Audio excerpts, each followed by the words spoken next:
able to see them on the screen. Did I understand your question correctly? So the video camera feed is on the screen. No, when they're doing their speeches, which is after dinner, we want everything to be live. No computer. After Mitch McConnell and Rand Paul video, it's all camera. Okay. Just after the video, just Yeah, that's right. That's yeah, perfect.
Okay, I just want to give you an update. Kentucky 56, Buffalo 50. But it's not over yet.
Okay, can I have your attention? We're going to start in just about 2 minutes. So if you would, please try to find your tables. We're going to start in just a couple of minutes. And if you would, please try to find your tables, and we'll get started in 2 minutes.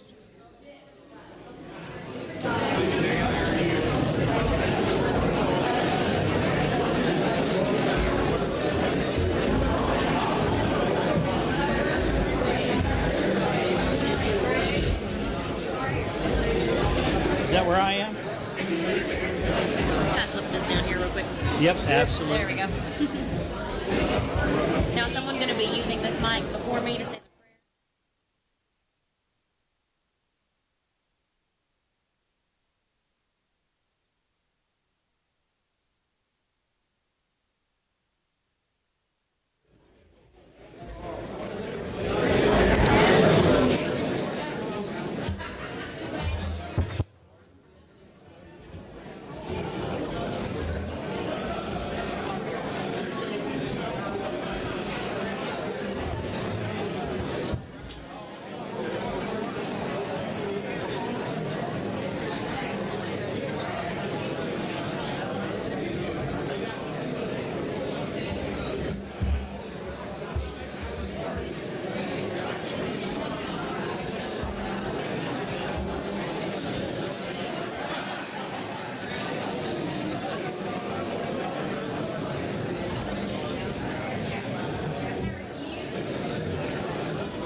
We'll be starting in about 1 minute, so if you would please try to find your seats. Start in about 1 minute.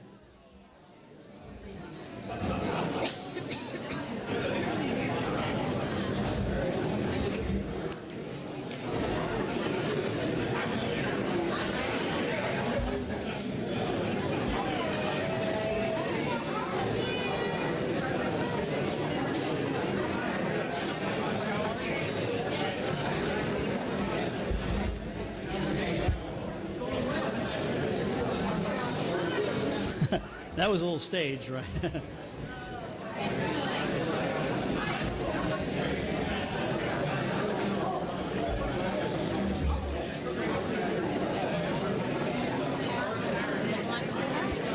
that's right. I like it.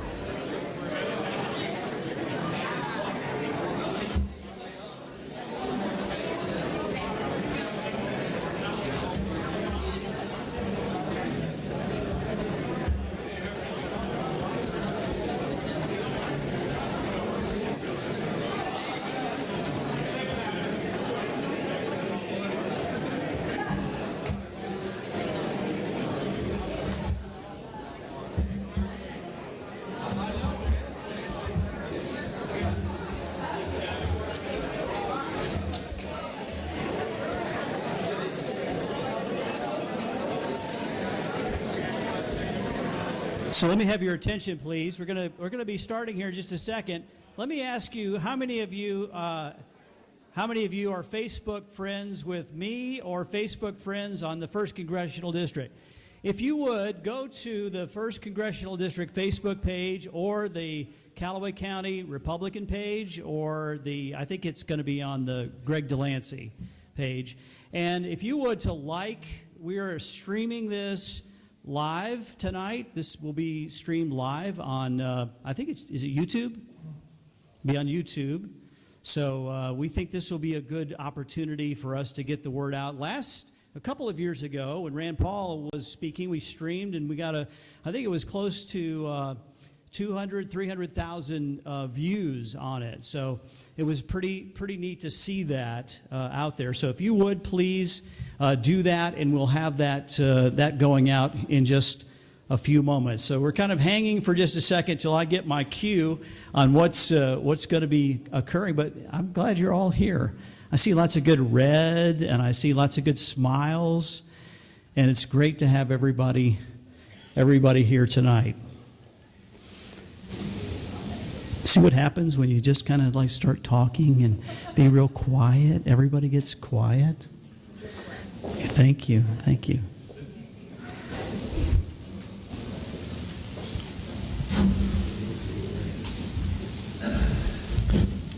There's a reason that I'm holding here. I'm waiting for the Congresswoman and the Congressman to coming. Okay.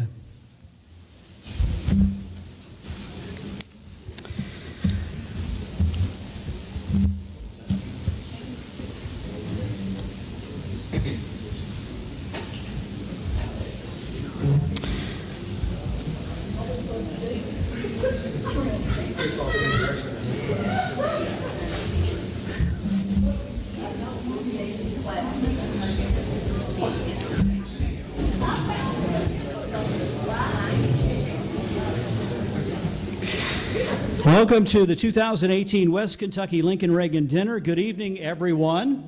And let's all welcome our Congresswoman Liz Cheney and Congressman James Comer.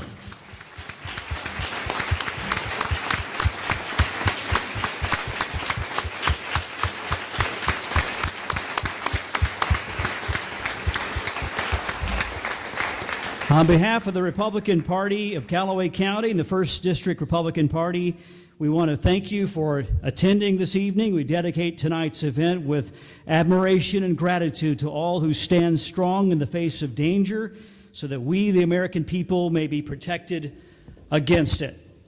The men and women of our military, of our law enforcement, the first responders of every community in our land, and to their families, we thank them this evening. And if you would, let's all remain standing, and I'm going to ask my grandson, Braxton Bogard, to come forward. He's a student at Harding University in Searcy, Arkansas. He's going to lead us in our prayer, and then we're going to be hearing, just a few moments, our national anthem and My Old Kentucky Home. Braxton?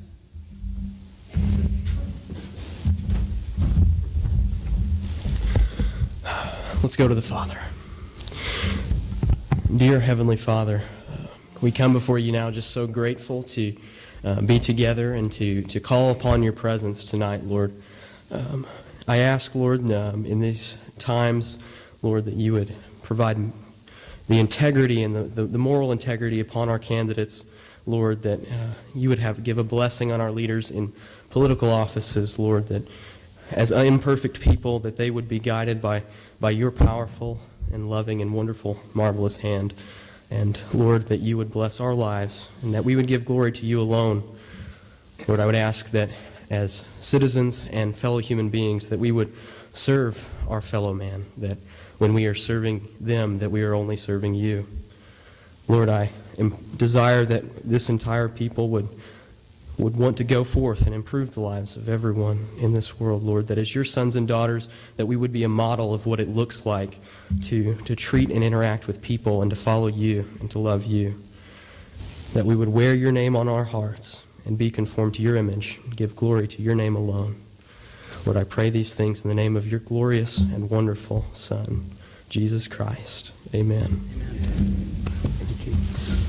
Arista Manning will be performing our national anthem.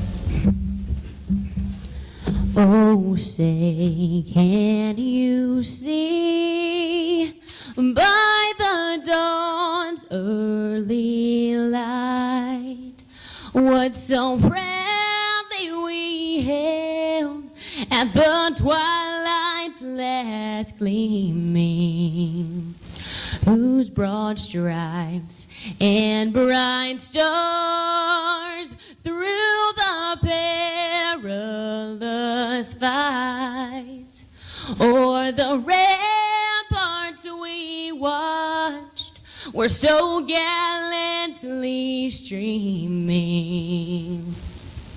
and the rockets' red glare, the bombs bursting in air, gave proof through the night that our flag was still there. Oh, say does that star-spangled banner yet wave o'er the land of the free and the home of the brave?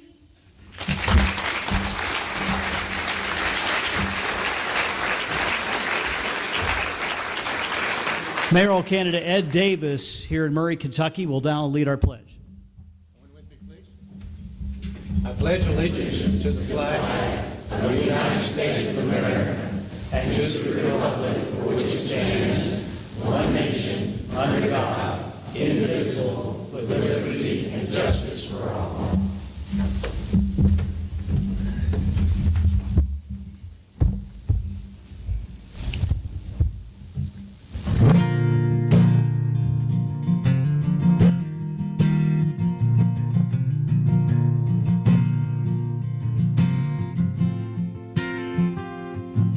The sun shines bright on my old Kentucky home. 'Tis summer, the people are gay. The corn tops bright and the meadows in bloom, while the birds make music all the day. The young folks roll on the little cabin floor, all merry, all happy and bright. By and by, hard times knocking at the door, then my old Kentucky home, good night. Oh, weep no more, my lady. Oh, weep no more today. We will sing one song for my old Kentucky home, for the old Kentucky home far away.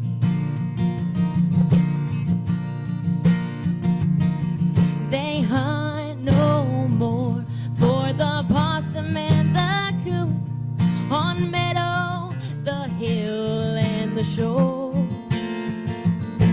They sing no more by the glimmer of the moon, on the bench by that old cabin door. The day goes by like a shadow o'er the heart, with sorrow where all was delight. The time has come when the people have to part, then my old Kentucky home, good night. Oh, weep no more, my lady. Oh, weep no more today. We will sing one song for my old Kentucky home, for my old Kentucky home far away.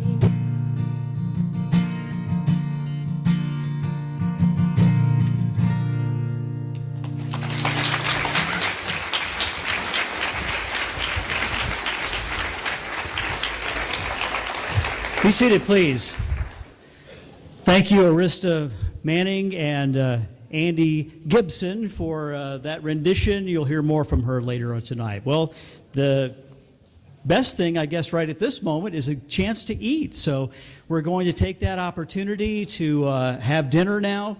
And we're going to start with the congressman's table, congresswoman's table, and we're going to let them go first. And then after that, then we'll just begin to flow around from this front table on. So,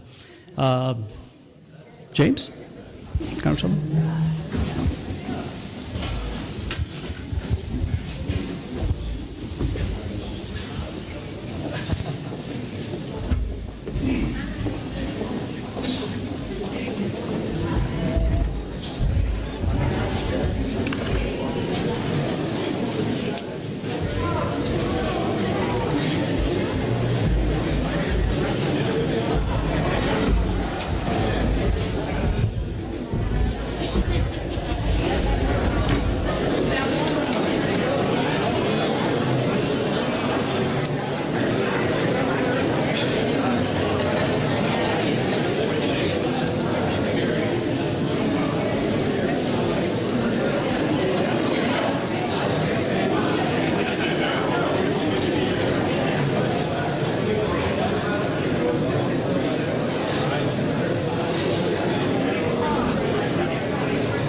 put the, it's gonna right here or whatever.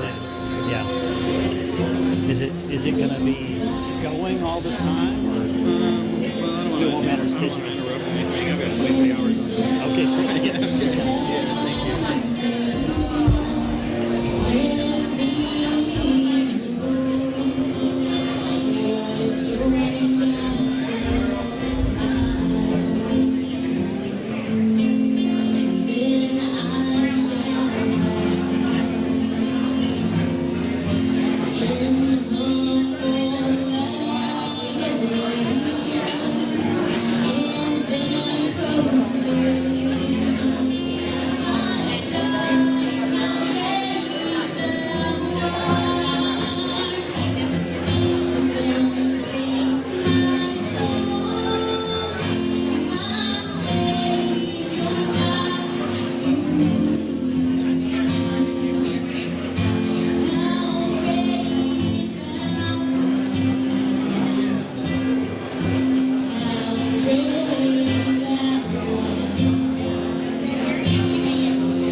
I'll just sit it. I'll sit it.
Hey, I'm just going to give you like a 5-minute warning here. About 5 minutes from now, we'll try to get started.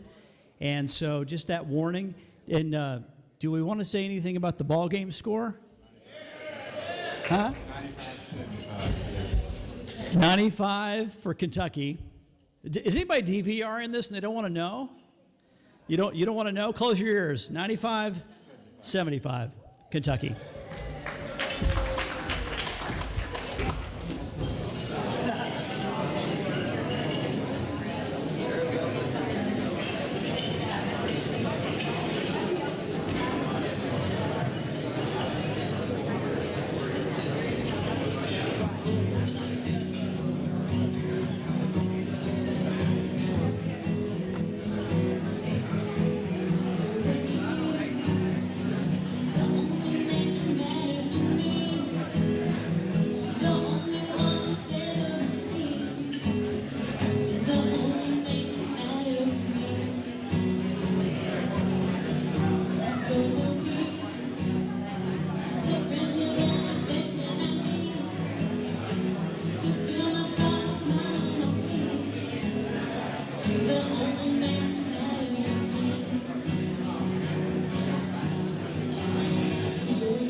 If you'll take just a moment to your attention to the screen, we have a special message from Senator McConnell and then one from Senator Paul.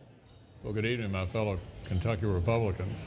As you gather tonight in honor of one of Kentucky's favorite sons, we have so much to celebrate.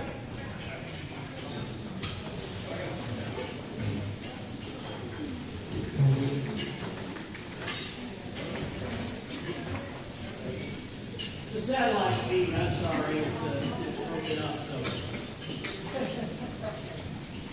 Well, good evening, my fellow Kentucky Republicans. As you gather tonight in honor of one of Kentucky's favorite sons, we have so much to celebrate. By any objective standard, 2017 was a year of extraordinary accomplishment for conservatives. In Washington, I've been proud to work with President Donald Trump and the Kentucky Congressional Delegation to repeal regulations, grow the economy, and put conservatives in the administration and in the federal judiciary. Obviously, the first and most important achievement last year was the confirmation of Justice Neil Gorsuch to the Supreme Court.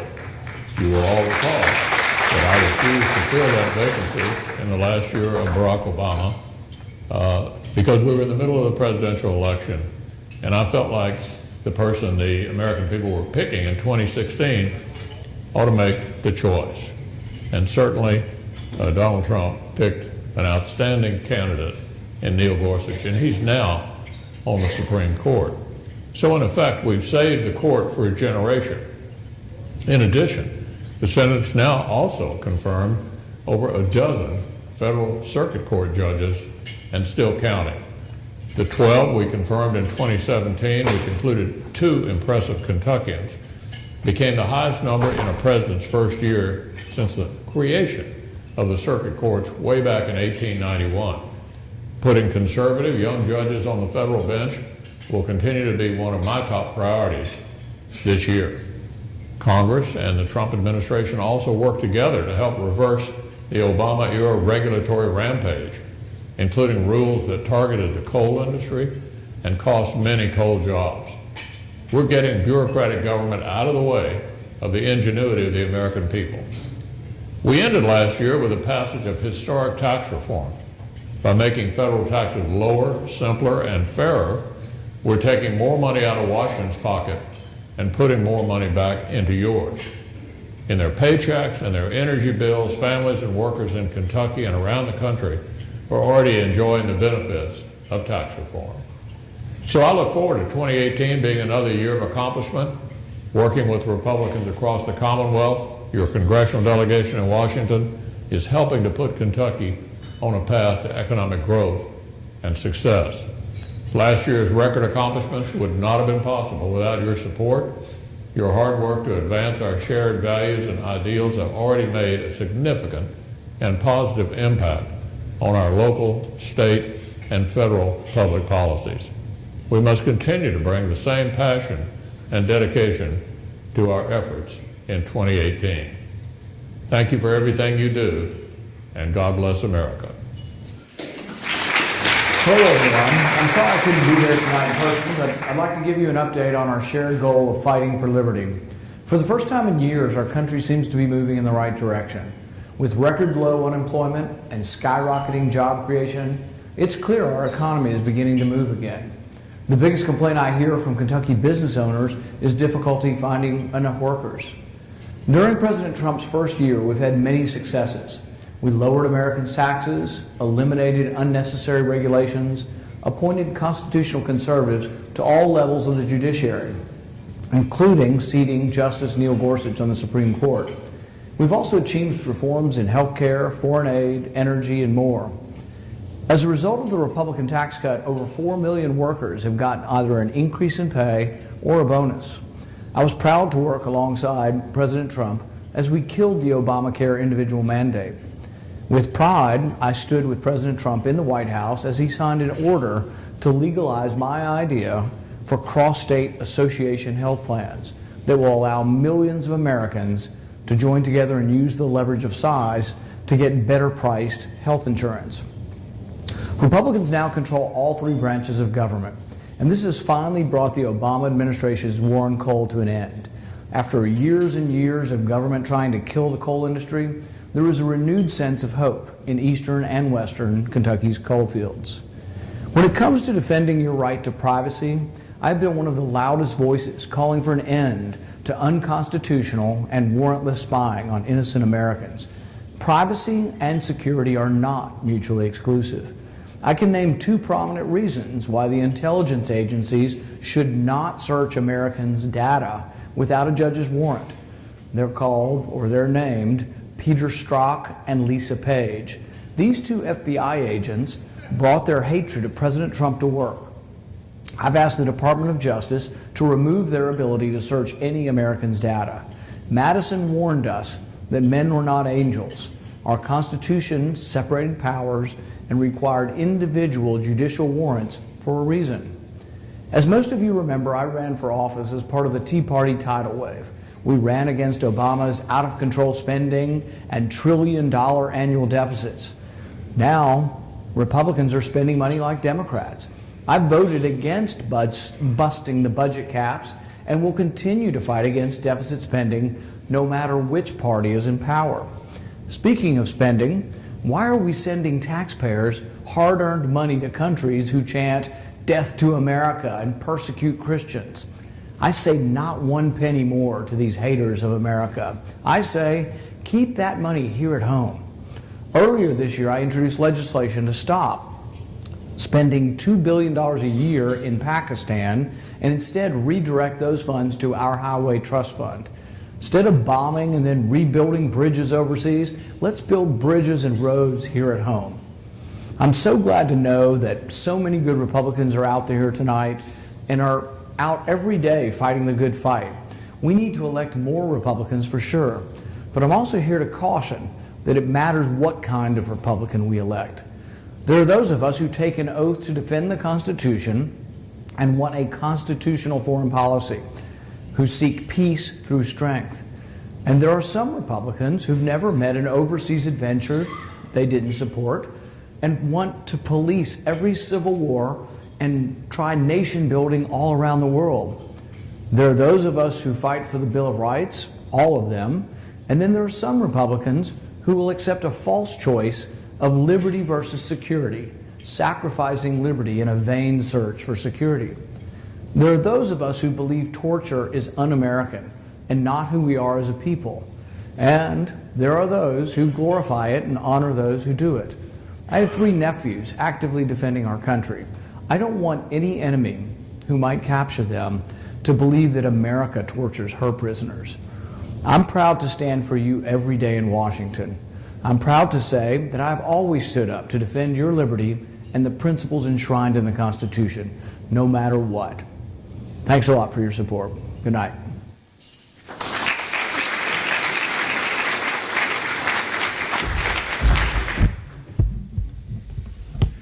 All right. Well, again, thank you for being here tonight. We're excited to have you all here for our event. Our Congresswoman will be speaking to us in just a few moments. I'd like to say a welcome to the Rand Paul table over here. Christina Peterson is there, along with Robert Augustine, John Crosby, and they are in the Bowling Green and the Elizabethtown office, I believe, if that's correct. Did I get that right? I think so. Yeah, it's good to have you all here tonight. Thank you. I'd like to bring up now, ladies and gentlemen, welcome 5th District Kentucky House Representative Kenny Imes, who's a candidate for the Calloway County Judge Executive's position. Kenny Imes.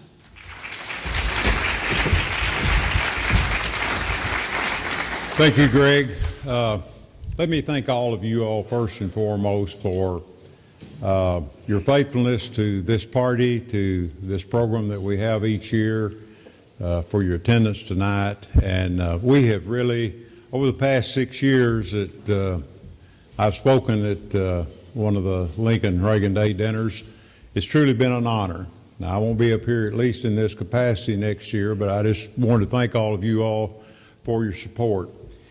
And let me say, too, that it's been a great honor to have served you. And I'm working with some really great guys. For the first time in my 45 years of being involved in government, we have had a team effort in West Kentucky that I have never seen before. And I just want you all to think, and I personally think, Senator Humphreys, Senator Carroll, Representative Heath, Representative Rudy, Representative Walker Thomas, Representative Lynn Beckler. This is part of our group, people. We have learned to work together as a unit. And we're going to have 2 opportunities this fall to bring 2 more seats to the table, and we'll be solid red in West Kentucky, and that's going to help us in West Kentucky move this state forward. So I want you all to know how much I appreciate your efforts and the efforts that the West Kentucky delegation, along with other leaders, have given forth. But we have great opportunity here. I think maybe you all noticed, maybe some of you don't quite understand it, but some of the legislation that we passed just this week in the House, and Stan and Danny will be dealing with it in the Senate, but our TVA Economic Development Bill, that is so vitally important to West Kentucky. Murray is on the precipice, as well as all of West Kentucky, I think, of doing some dynamic growth, and with the bridges finally getting open and over to 24 and 641, now we've got some hard money behind it. I just think we have no way to look but up. So stay involved and keep that going. Congresswoman, I appreciate you coming here with our dear congressman. It means so very much to have people of your talent and your leadership and your history. And Auditor Harmon, I appreciate you coming, and especially Lieutenant Governor Hampton. I can't see up here with these lights on, but y'all bear with me. You're out there, but it just really means a lot to us in West Kentucky. We hear West Kentucky and Frankfort. We all joke about it and have for years what West Kentucky is and what it isn't. People, you're in West Kentucky right now.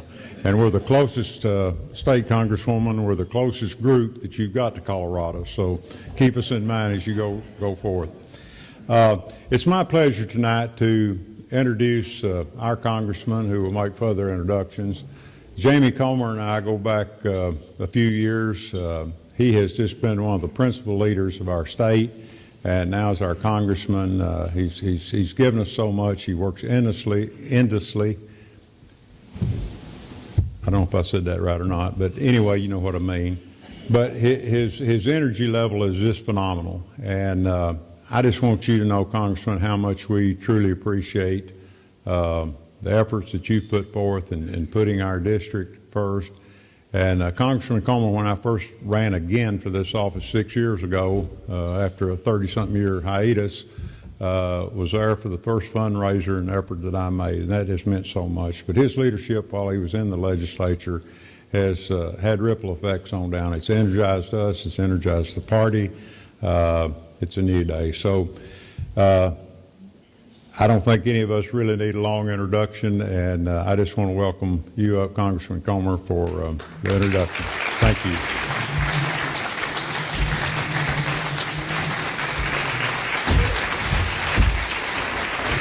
Thank you all. Thank you.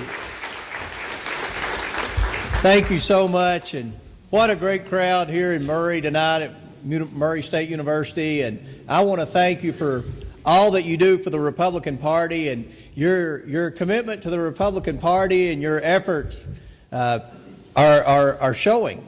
You know, the fact that if you came to this event a decade ago, there would probably be a few Republican candidates here, but not very many Republicans in office. Now the majority of the Republicans in office in West Kentucky are Republicans, especially on the state and federal level, and that's because of every person in this room and the work that you've done over the years. You're so committed to the Republican Party that you skipped the University of Kentucky game tonight. I was explaining to Liz Cheney how big a deal that is in Kentucky. So I just want you to know how much I appreciate that. I'm proud of the great Republican leaders we have on the local level here, the party leaders that we have here, and the state legislators that were here. I served with some of them in Frankfort. Some of them are new, but you know, Kenny Imes is someone that's made a difference in Frankfort. We're going to miss you in Frankfort, Kenny. You're going to do a great job, I'm sure, in your future capacity as judge. But I will tell you, we've got somebody replaced him that's pretty quality too, Larry Elkins. I'm real proud of him, and I think he's going to do a great job as a future state representative. Stan Humphreys is your state senator. He's just been rock solid in Frankfort, and someone that certainly is a rising star. Danny Carroll is just the nicest, most effective state legislator on the state senate that you'll ever see. You've got state reps like Kenny. You've got Richard Heath, who's here tonight, Walker Thomas, and I'm sure there are others that I'll forget. But your legislative team is special in Frankfort because they work together. And they don't work for the county that they represent. They do, but they want to help West Kentucky. Whatever's good in this region is good for their home county, even if it's not in their home county. So they're always working together on economic development, always making sure that the politicians in Frankfort don't forget about West Kentucky. So I appreciate their great leadership. You know, we've got so many good people here that are dedicate so much of your time and money to help elect Republicans. I want to thank you.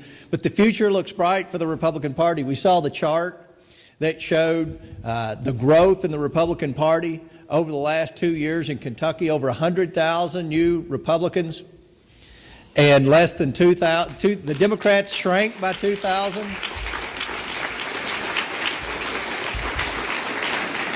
That's pretty impressive. But the future of the Republican Party looks very bright. You don't have to look any further than here at Murray State University. You have an outstanding quality group of college Republicans, and I believe they're here tonight. If you all would stand up, if you're still here, they may have left, but the college, yeah, they're in the back, the college Republicans.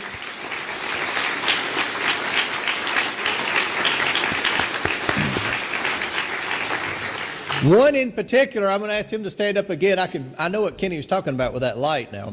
But not only is he an outstanding college Republican, before that he was very active in FFA, and that's where I got to know him. But he has just recently, this week, been elected student body president at Murray State University. He's only a sophomore. He's very active in the college Republicans. But if you haven't met this guy, I want you to meet him. J.T. Payne. Stand up, J.T. The student body president and college Republican activist at Murray State. You know, the last time we gathered here at the First Congressional District banquet was 2 years ago.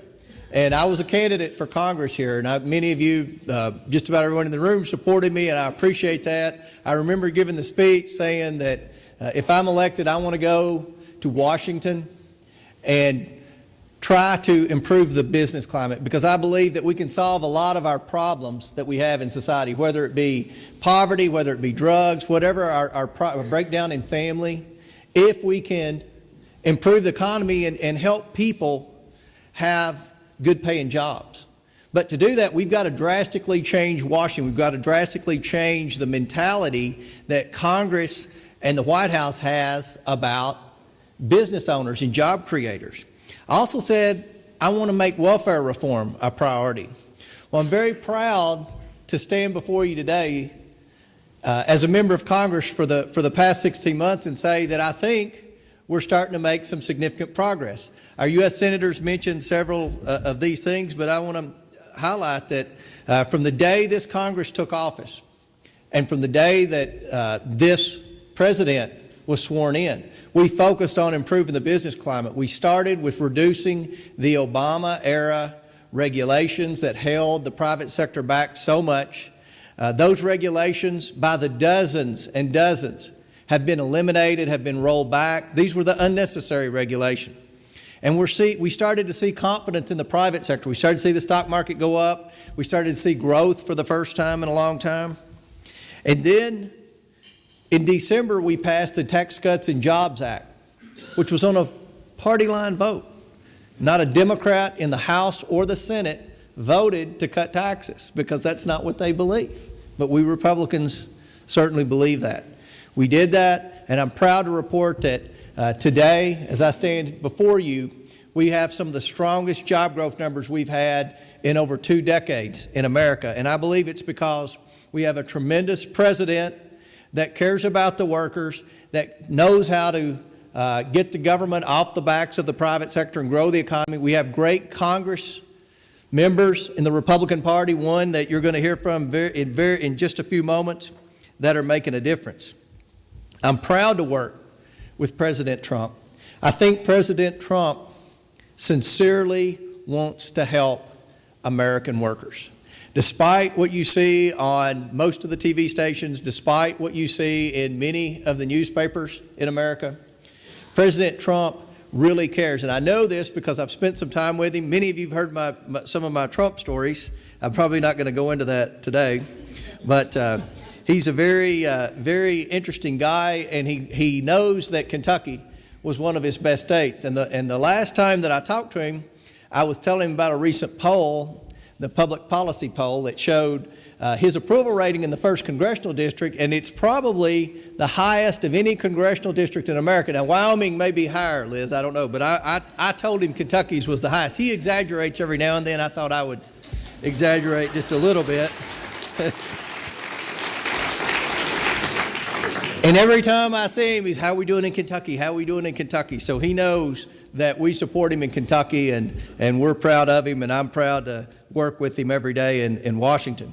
But one of the greatest things about being in Congress is that I've got an opportunity to meet several of our world leaders. I was in Israel last year and got to meet Benjamin Netanyahu, but also some of the leaders that we have in Congress and some of the rising stars that we have in Congress. It's very exciting because on the Republican side, we have some pretty quality members.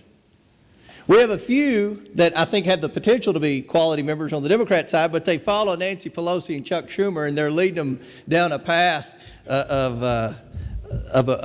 a road that's going to make it very difficult for them to ever get elected in states like Kentucky that are conservative. But the person that is here tonight is someone that I think is a rising star in the Republican Party. And we hear a lot on television about the desire of many in America, myself included, to have very high-ranking women in office, even the presidency. So I have some good news for every person in here, and it's probably everyone in here, but I know especially many of the females that have worked so hard for Republicans in the women's Republican clubs all across the 1st Congressional District. I have some good news. I really believe, I have two things I want to share with you. Good news. I really believe we're getting very close to having a female President of the United States. That's the first good news. The second good news is it will not be Hillary Clinton. So,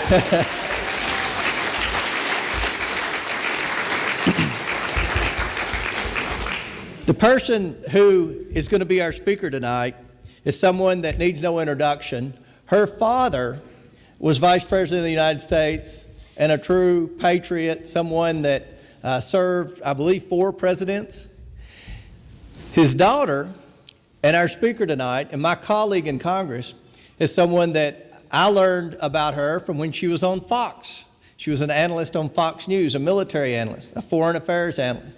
Very, very smart, very effective. I met her when I was after I won the primary. We were both at a function in Washington where some of the Republican nominees that were going to be on the ballot in the fall met, and I was very impressed with her. She's so nice. She's one of us. She gets it. Even though her father was one of the most powerful men in the world, she is down to earth.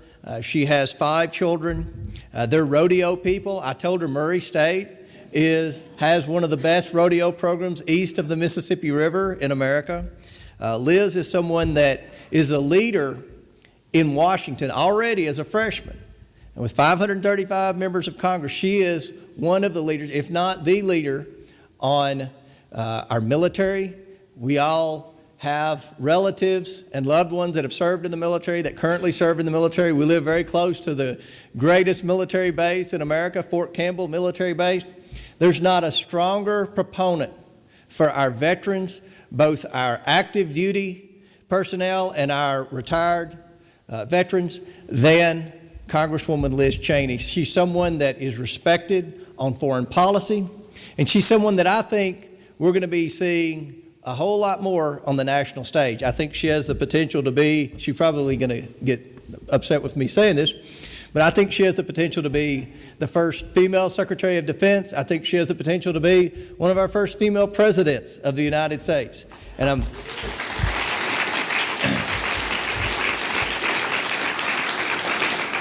I know we're all very honored that she's here tonight on her busy schedule. She's in very high demand. She's a successful author. She's a highly sought-after speaker at Republican events all across America. So let's give a big, warm West Kentucky welcome to my friend and someone that we're going to be seeing a whole lot about in the future on the national level, Congresswoman Liz Cheney from Wyoming.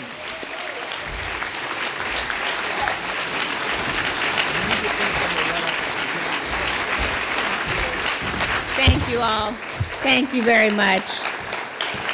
Thank you. Thank you.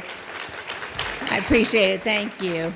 It's wonderful to be here with you tonight. I'm not announcing any candidacy for any other positions than the one I hold, but when Jamie asked me if I would come, I didn't even have to think twice about it. For so many reasons. Number one, just to have the chance to say thank you. What you all are doing, what you're doing as Republicans is crucial, and no place has been more successful or effective at turning things around and doing exactly what we've got to do than you have here in Western Kentucky. So thank you all so much for all of your hard work. You all know that you're what makes possible our Republican victories, so I'm very grateful. And also, I'm incredibly privileged and proud to have the opportunity to be here for my friend and colleague, Jamie. And he talked about our freshman class, but I can tell you he is a leader in our class. He's not just a leader in our class, but also a leader in the Congress. And it's not just because he is senior to me by 2.5 months. But you know, one of the pieces of advice that you will get, I'm sure from many people I got from my dad, is that when you're in Congress, you learn very quickly whose word means something, who you can count on. If you go to somebody and you say, are you going to be with me on this? What's your position on that? You know that they'll stick with you. They'll do what they say they're going to do.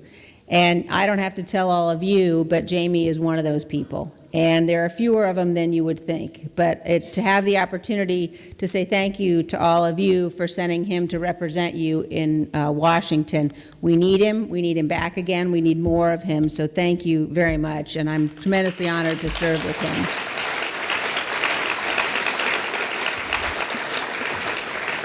I'm also really proud. I've known Mitch McConnell and Elaine for over 20 years, and I can't tell you how privileged you are, how privileged the nation is that he is where he is. I'm very proud to call them friends, and when you think about what it means, and frankly, it doesn't get enough attention, the fact that we got Neil Gorsuch confirmed.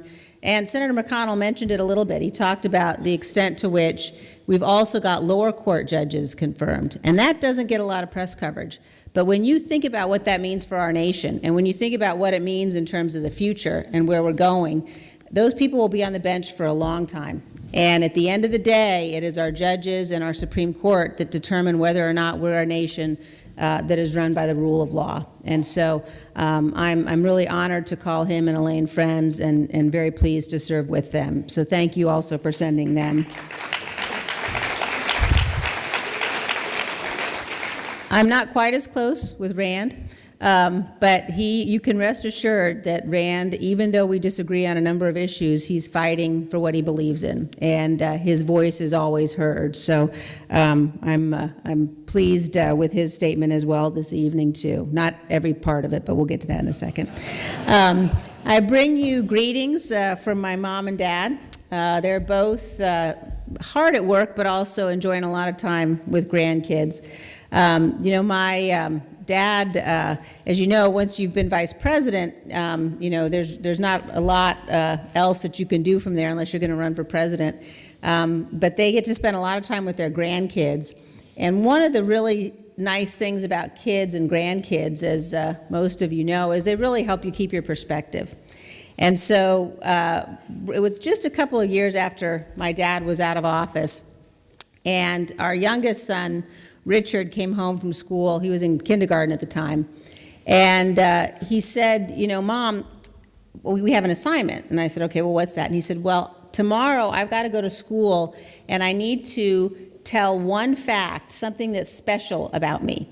And I said, okay, well, what are you thinking of?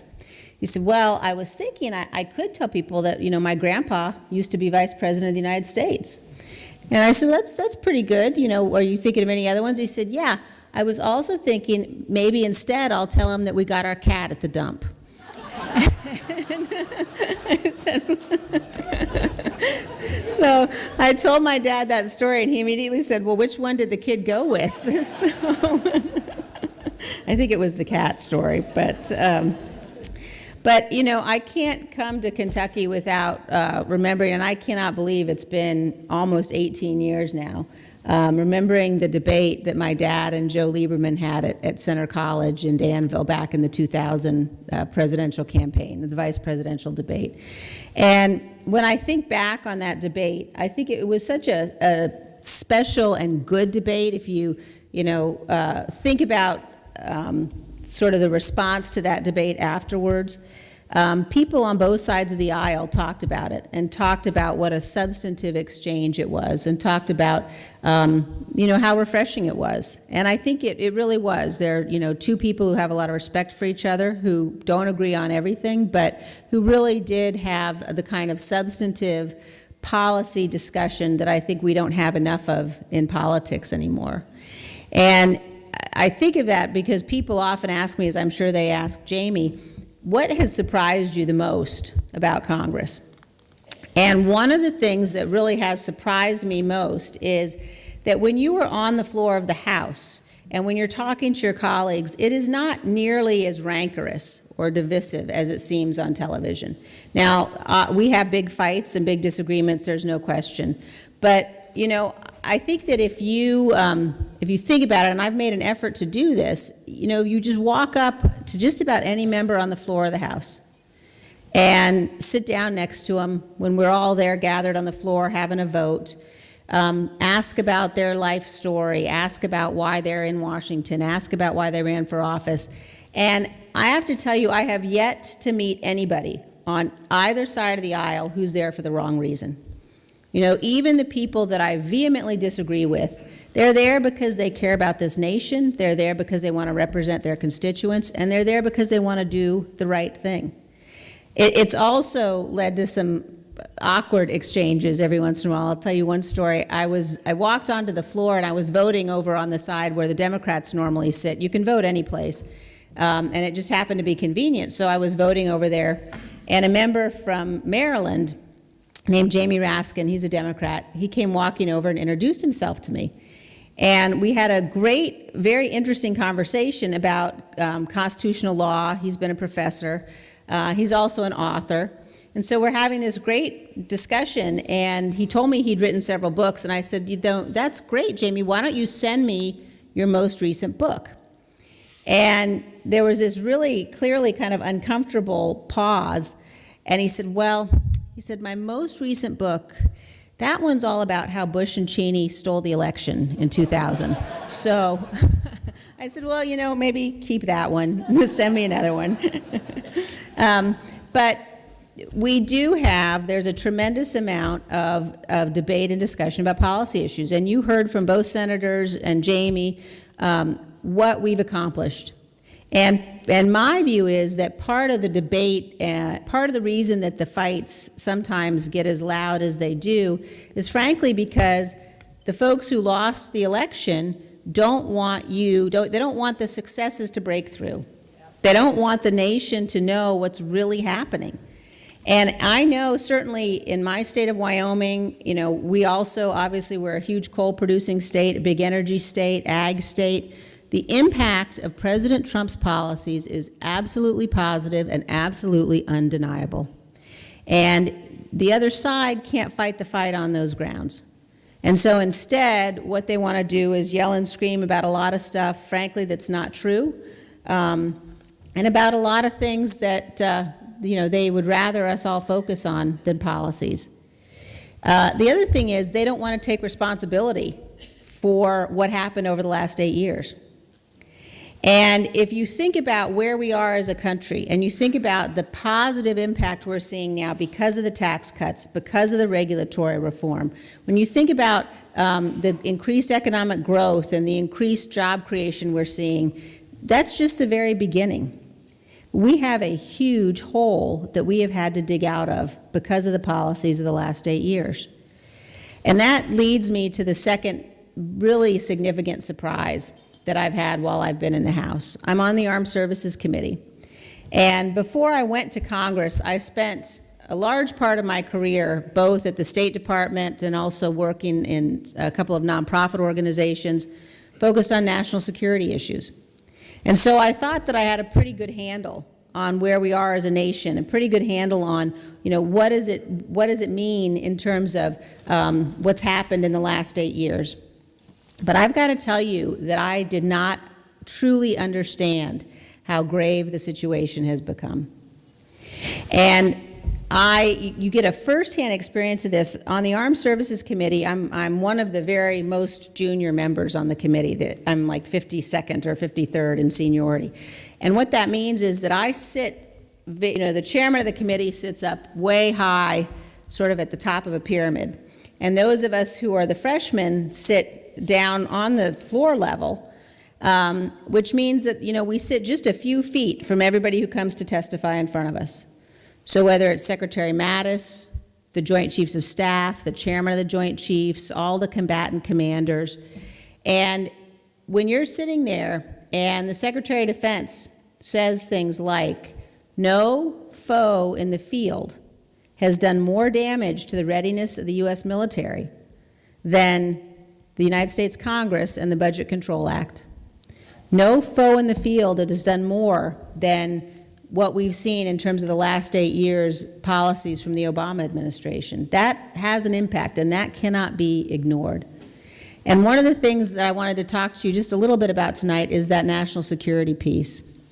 Because when you think about where we are, I'm sure that you all have heard the numbers and the statistics about our readiness, about the extent to which we've got planes that can't fly, that we've got spare parts, we don't have the spare parts that we need. At the end of the day, what that all means is that we've got men and women in uniform that we are asking to go defend us, to go do what's necessary for the security of the nation, and we're not providing them with absolutely the best equipment, absolutely the best resources that exist out there that they need to do the job we're asking them to do. And what we've got to recognize is that while we, over the last 8 years, have been in a situation where we haven't devoted the resources that are necessary to the military, our adversaries have taken advantage of that moment in time. So when you've got, we just had, for example, this week, 2 days ago, in front of the Armed Services Committee, we had testimony on science and technology, the development of new weapon systems. And this is an open hearing. And you had the head of DARPA, which is one of the research offices at the Pentagon, say, we are no longer dominant in every field we need to be dominant in. We're no longer dominant. Most of us in this room, have gotten used to the idea that if the United States has ever got to go to war, if the United States has ever got to use military force, that we can guarantee we will prevail. And that is a situation that doesn't just perpetuate itself, that's not self-sustaining. And it's a situation that we're not in today in too many instances. And when you look at the threats we face, when you look at the threat from China and from Russia and North Korea and Iran and ISIS and Al-Qaeda, the threats that we face are more complex and more serious than I think any we've faced since World War II. So we're in a situation, when you look at something like the appropriations, for example, for the Department of Defense, where we have got to make sure we provide the resources they need. I'll just give you two examples to think about in this regard, partly because warfare is changing. We're not in a situation anymore where if we've got aircraft carriers, then we can make sure that we're able to project our force. We're in a situation today where our adversaries are conducting war against us across multiple fronts. And I say that in the present tense. You know, just look at what Russia has done. Just in the last several weeks, there was an attack by Russian mercenary forces on U.S. special operators in Syria. Now, the Russians lost that engagement badly, but it was an attack by Russian mercenary forces under the control of an oligarch. So the Russians sort of try to say, well, this wasn't a Russian government activity. It was just, it was an oligarch with mercenary forces acting independently. Well, the oligarch who was in command of the forces that attacked us is the same oligarch that Mueller has indicted for trying to influence our election campaign in 2016. He's one of Putin's closest friends. So we have a situation where the Russians are prodding. They're trying to see how much they can get away with. They're trying to see what it will take for us to respond. In the meantime, they're developing advanced weapons that we don't have. The Chinese are doing the same. So we've got multi-front adversaries trying to attack us, trying to gain a foothold, trying to find a way that they can diminish our power and strength. And as a nation, we've got to commit ourselves to making sure that doesn't happen. Now, I think one of the areas that it's really important for us to focus on in this regard is not blaming America. There are some representatives and some senators who think that America is the problem, who instead of saying, you know what, we've got to ensure that we do absolutely everything possible to prevent another attack, they slander the men and women who have protected us. And I do want to say just a few words about the Enhanced Interrogation Program. The Enhanced Interrogation Program saved lives, prevented attacks, and it was based on and used the techniques that we use in the SEER program. And there are probably people in this room who've been through the SEER program. In the entire history of the Enhanced Interrogation Program, only 3 people were waterboarded. And one of those people was Khalid Sheikh Mohammed, who was the mastermind of 9/11. And you can go back and look. There have been many intelligence reports that have been declassified that detail the intel that Khalid Sheikh Mohammed provided after he was waterboarded. You've had Leon Panetta, who was an Obama CIA director. You've had John Brennan. You've had Mike Hayden, all CIA directors, talk about publicly the extent to which this program was not torture, and it provided information that saved lives. And so in my view, if you're going to stand up and then frankly slander the men and women who operated this program, and if you're going to stand up and say we should never waterboard anybody again, then you've also got to say how many American lives are you willing to risk because you will not waterboard a terrorist. And I'm not willing to risk any American lives for that.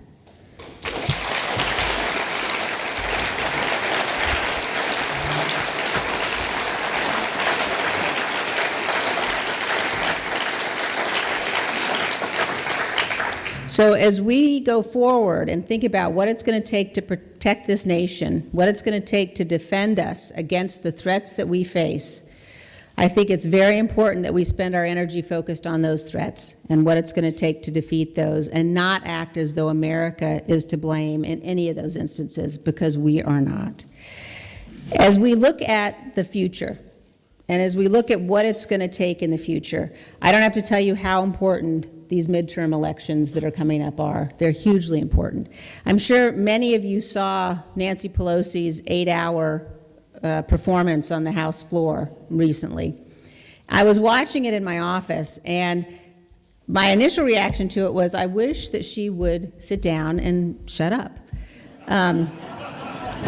Then, but it occurred to me after that she's probably actually doing a pretty good job at attracting votes to our side, so that was fine. But then I went down onto the House floor. I wanted to sort of see what it was like on the House floor, and it was fascinating. I was sitting there, and a non-political staff member who works for one of the offices in the Capitol, they're not partisan, but they are in charge of a lot that goes on the floor. He came over to me and he said to me, I hope your colleagues are watching this, because this is what life is going to be like if you guys lose the majority. And not only that, but you're going to have a whole bunch of committees. House Financial Services. Do you know who the chairman of House Financial Services will be if we lose? Maxine Waters. So the stakes are pretty high. And we've got to make sure, that we don't get into a situation where we think we are doing so much that is so good and so effective that people will know it if we don't fight for it. They won't. And the other side is mobilized. The other side wants you to believe that they're going to shout you down if you stand up for what's right. And we absolutely can't let that happen. It's our obligation to make sure that we don't end up in a situation where they can reverse all the good that's been done. And it's going to take all of us. I came across this Abraham Lincoln quote, which I wanted to tell you tonight in honor of the dinner and in honor of him being the favorite son of Kentucky. He said, "It's not merely for today, but for all time to come, that we must perpetuate for our children's children this great and free government." And that is absolutely true today as it was back in 1864 when he said it. And when you think about these challenges we face, you think about all that's ahead, I do think it's easy in some ways to become discouraged. But I urge you tonight, and this is what I want to leave you with, please don't become discouraged. And if you think you're getting discouraged, go to the National Archives in Washington, D.C., or pull the Constitution up on Google. I took our younger two boys, to the National Archives a little while ago. And when you go to the archives, you walk in and you can see, and I'm sure many of you have done this, you can see the Constitution. It is an amazing thing to be standing there in front of this document, and you look down through the glass at the Constitution of the United States. And the first thing that you see, the very first thing that is evident, are the first three words, which are "we the people." And those words are bigger than any other in the document. And they're that way on purpose. At the end of the day, that's what it depends upon. It depends upon all of us and every single one of us. In the days just after 9/11, we were at a church service. It was the Sunday after 9/11, and my family and I were at a church service at the chapel up at Camp David. And the minister at the service said something that I was incredibly memorable, and I'll share it with you tonight. He said, all of you in this room, and there were many members of the White House staff and cabinet members there as well. He said, all of you in this room must work as though everything depends on you, because it does. And you must pray as though everything depends upon God, because it does. And that's just as true for us today. So I want to leave you tonight knowing that I am optimistic about where our country's going, and that we all should be optimistic and we all should be energized, because there are some basic fundamental truths that we all know to be true, and it doesn't matter how much fake news yells and screams, they're still true. We know that our fundamental greatness as a nation is based upon individual freedoms and liberties, and those freedoms don't come from the government, and they don't come from any document, they come from God. And they're enshrined in our fundamental founding documents, and our government is there to protect those freedoms. We know that the national security of this nation is absolutely fundamental and is a sacred obligation. We know that the United States Armed Forces are not only the single best fighting force the world has ever known, but they are the best force for good around this world of any armed services and any other service, frankly, anywhere on the globe. We know that every single freedom that we have is dependent upon the men and women who put on the uniform and go to fight for us. And we know, and we don't have any doubt about the fact that America is exceptional, and we're not afraid to say it. And we know that every single one of us, every single day, must do everything we can to defend against those who would demean us, who would run us down, who would try to blame us. Because we are an incredible example of freedom for men and women all around the world. And we know that those values of a limited government and low taxes and a strong national defense and the value of human life, those are our Republican values, those are conservative values, and those are American values. So thank you so much for everything you're doing. Please keep doing it. God bless all of you, and God bless the United States of America. Thank you.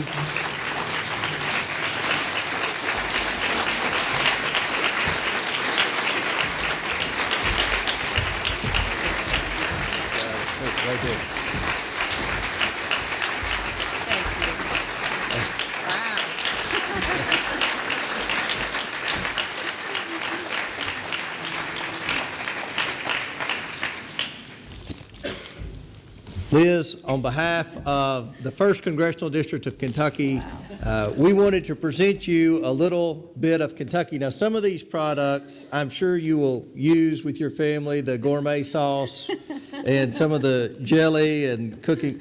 But then there's a product that you may have to give to your father. If anyone deserves a little product from Kentucky, your father does. Oh, I will. So, but thank you for not only being here tonight and spending your weekend with us in Kentucky.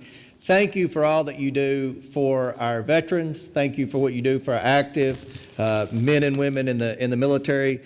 You're truly making a difference in America, and we look forward to seeing many great things out of you in the future. Thank you very much.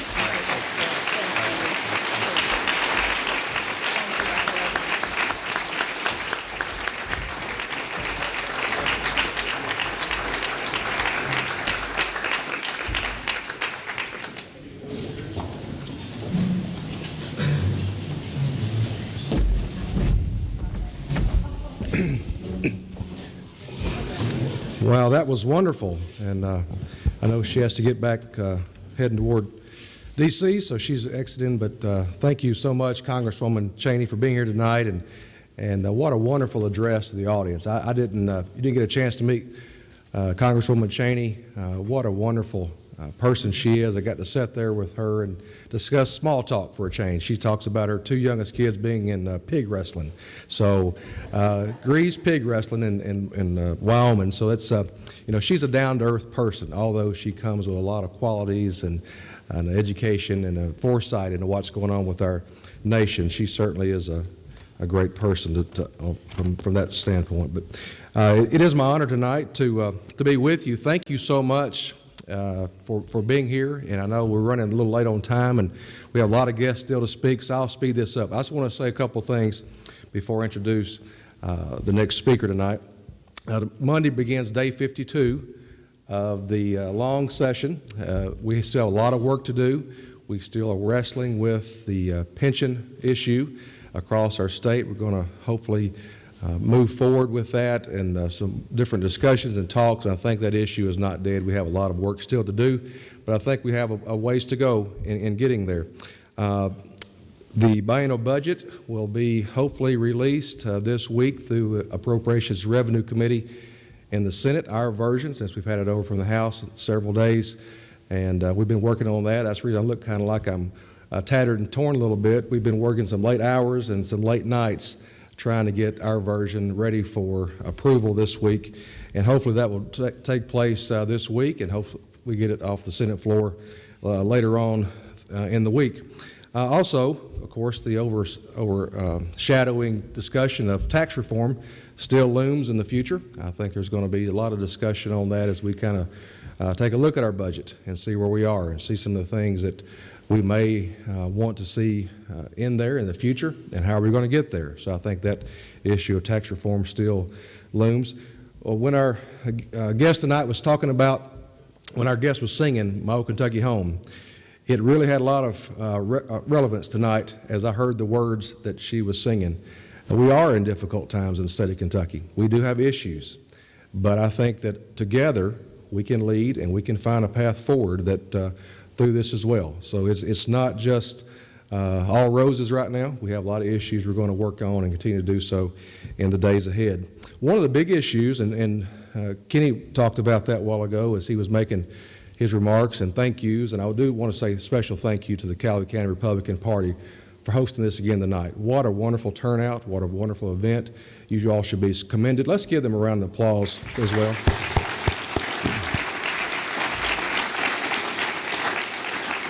I know my colleagues expressed their appreciation to being here tonight and what you all do every year, and we look forward to it. I know last year we took the year off, got rejuvenated, and we're ready to go again this time, so we appreciate that. One of the issues, and I know we have our economic development folks here tonight, Mark Manning and Judge Elkins, and those that are concerned about economic development across our region, the TVA in lieu of tax bill.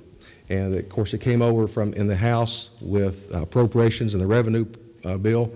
We have tried to work to find ways to keep that in there. I hope we still can when the bill is finally released this week. I know Senator Carroll is here, and he's worked late nights as well this week, and so we're certainly supportive of that, trying to find a path forward to keep that. What that actually means, if you don't know and don't keep up with it as a political junkie all the time, that means through the process there will be some disbursements that would come back to local communities for economic development. And I think as we move forward with trying to find workforce development, that's a big word right now. We spend a lot of money on that. We have to find ways for local communities to incentivize themselves, to help themselves be prepared for opportunities. I know Murray's doing a great job with that, and we want to find a path forward for a lot of our small communities across the TVA region. Also this past week, we had an opportunity to find a bill to kind of perpetuate and streamline the funding for Murray State to use its own resources along with insurance money to rebuild Richmond Hall. What a horrific scare that was last June, and we want to try to find ways to expedite.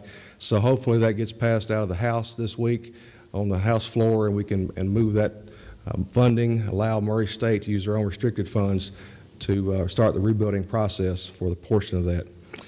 I couldn't help but think tonight as I was drove in last night, I got home about midnight last night from a late budget meeting, and I thought about coming to Western Kentucky, and then I realized who I was going to get to introduce tonight. Greg sent me a message and asked would I introduce Lieutenant Governor Hampton, and I know she loves Western Kentucky too, and so she probably had some nice thoughts as she drove down to Western Kentucky and come across through the Bowling Green region and headed toward Murray as well. But I want to say one story before I do your introduction.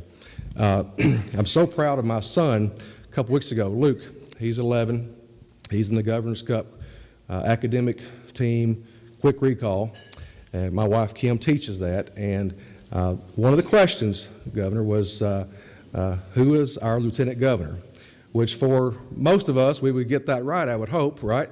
But for a fifth grader, you never know what answer you're going to get. And so he buzzes in whether he knows the answer or not, but he knew the answer. And so I am very proud of him for getting Janine Hampton, our Lieutenant Governor. I want to introduce our Governor tonight, and Janine Hampton is Kentucky's 57th Lieutenant Governor. She is the first African American in Kentucky history to hold statewide office and the fourth woman to serve as Lieutenant Governor. She holds a bachelor's degree in industrial engineering and an MBA with concentrations in marketing, entrepreneurship, and commerce. She served for 7 years in the United States Air Force, eventually attaining the rank of captain. During her military service, she was stationed in San Antonio, Texas, and Oklahoma City. She was deployed to Operation Desert Storm in Saudi Arabia, and while stationed in Riyadh, Saudi Arabia, she was responsible for critical radar software used in both search and rescue missions and tracking enemy planes. After serving in the Air Force, Governor Hampton spent 19 years working in the corrugated packaging industry, starting as a crew supervisor on the production floor, working her way up to quality and sales, and finally reaching the position of plant manager. In addition to assisting Governor Bevin, Lieutenant Governor is currently focusing her efforts on entrepreneurship, education, aerospace, and aviation, emergency preparedness, military, and veterans affairs. Ladies and gentlemen, please help me make welcome to the stage Lieutenant Governor Janine Hampton.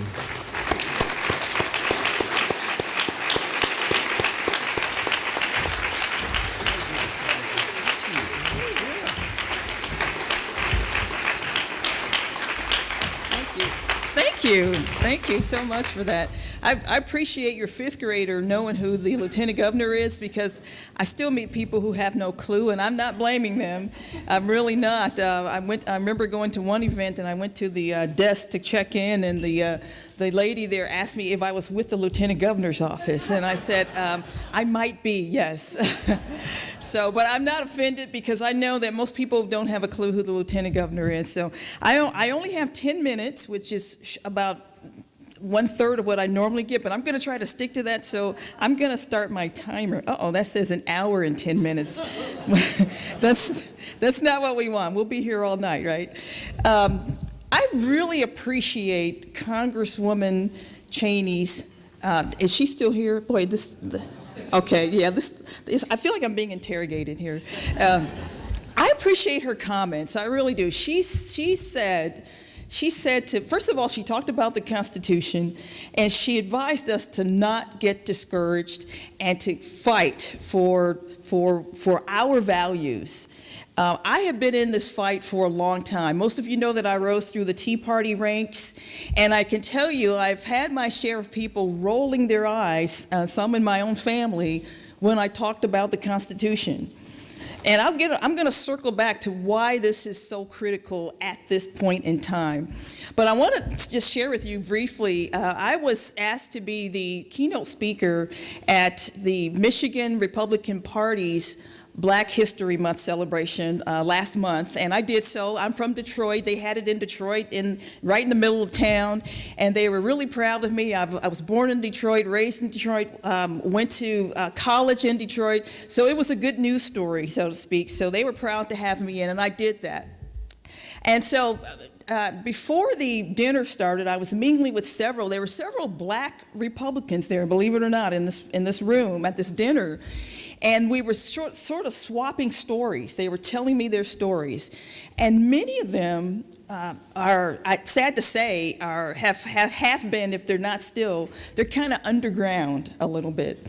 Because the flack, I mean, you laugh, but the flack that they get from their friends who are Black is really, I don't understand it. I don't understand, and sometimes I'm questioned, why are you a Republican? And the question they're really asking is, why aren't you a Democrat like every other Black person? Now think about this. If we truly have the freedom in this nation to do what we want to do and be what we want to be, why would you question it if we all don't march in lockstep? I have never understood this. But the chairman of the Michigan GOP shared with me his frustration in trying to get Black candidates to run, both in the Detroit area and other areas as well. And he said he talked to one gentleman who told him, this gentleman was a Republican, registered Republican, but his family didn't know. And this gentleman told him, he said, if my grandmother found out I was a Republican, she would disown me. Think about that. Just think about that. But you know, being in Detroit, though, gave me an opportunity to reflect on how the Lord forged me in that city, because I have no qualms about being a Republican and proudly being a Republican, and I'm with the party of life. I'm with the party of freedom. I'm with the party of liberty. I am with the party that wants Americans to keep as much of they earn as possible so they can save, spend, and give as they so choose, because heaven knows we can't rely on the government to do it. And I will proclaim that all day long. And so, but I was thinking about how, as I was growing up, I was able to deflect a lot of negative things, a lot of peer pressure to fail when I was a kid. And these were other Black kids who, you know, because I was excelling in school, you know, they were, I don't know if they were threatened or what, but there was just this subtle pressure to not excel in school. And I had just brushed that aside because school was very important to me. It really was. And so later that came in handy when I was in the Tea Party. And you know, if you believe the press on the Tea Party back in 2009 during the rise of that movement, well, we were all racist, sexist, homophobic, you know, fill in the blank, violent, whatever. I mean, it's a different adjective every week, and I recognized what they were doing, though. And Congresswoman Cheney hit on it. We the people, the power of we the people is incredible. And that was the whole gist of the Tea Party movement. It was we the people live, and it was truly a grassroots movement that we decided to get up off our couch. We didn't like the direction of the country, and so we were going to do something about it. And so first we rallied, and that was fun. Actually, when there were protesters last week this week in the Capitol, I was kind of flashing back to my Tea Party days. Although I think we were a little nicer. I think we were a lot nicer, actually. But we the people, the power of we the people, and sometimes I think that elected officials on both sides don't want we the people breathing over their necks. And so, but I was able to deflect all of that negative attention because I knew what we were doing, and it was so important. It's why I am drawn to people who are fighters. I am drawn to people who stick their necks out. People like Rand Paul. Rand Paul was the first large check I ever wrote to any candidate. It's why I supported people like Matt Bevin. It's why I support people like my chief of staff, Steve Nipper, who's going to be running for Secretary of State again. He decided to run in 2015 when nobody ran. When nobody decided to take on Allison Grimes, and he not only jumped in that race in what seemed like a fool's errand, and he didn't win, but you know what, he got within 2%, and he was severely outspent. He was outspent 20-1. And when I sat down and talked to him to see what he did, that's why I made him my chief of staff. He's just resourceful and a good steward of his resources. And so the reason it is so important that we not get tired and don't sit down and be vigorous in defending our values is because what I'm seeing right now today, you are probably seeing the first generation that will willingly give up its constitutional rights in exchange for a false sense of security. They will give up their Second Amendment rights. They will give up their First Amendment rights because nobody should be offended, right? They will do this. And you remember that President Ronald Reagan said that freedom must be taught. It's not passed in the bloodstream. He said that. And boy, and go back and listen to the speech in which he talked about that, because it is so important right now today that we talk to our young people the importance and the value of our Constitution and how rare freedom is in the world. In fact, it is.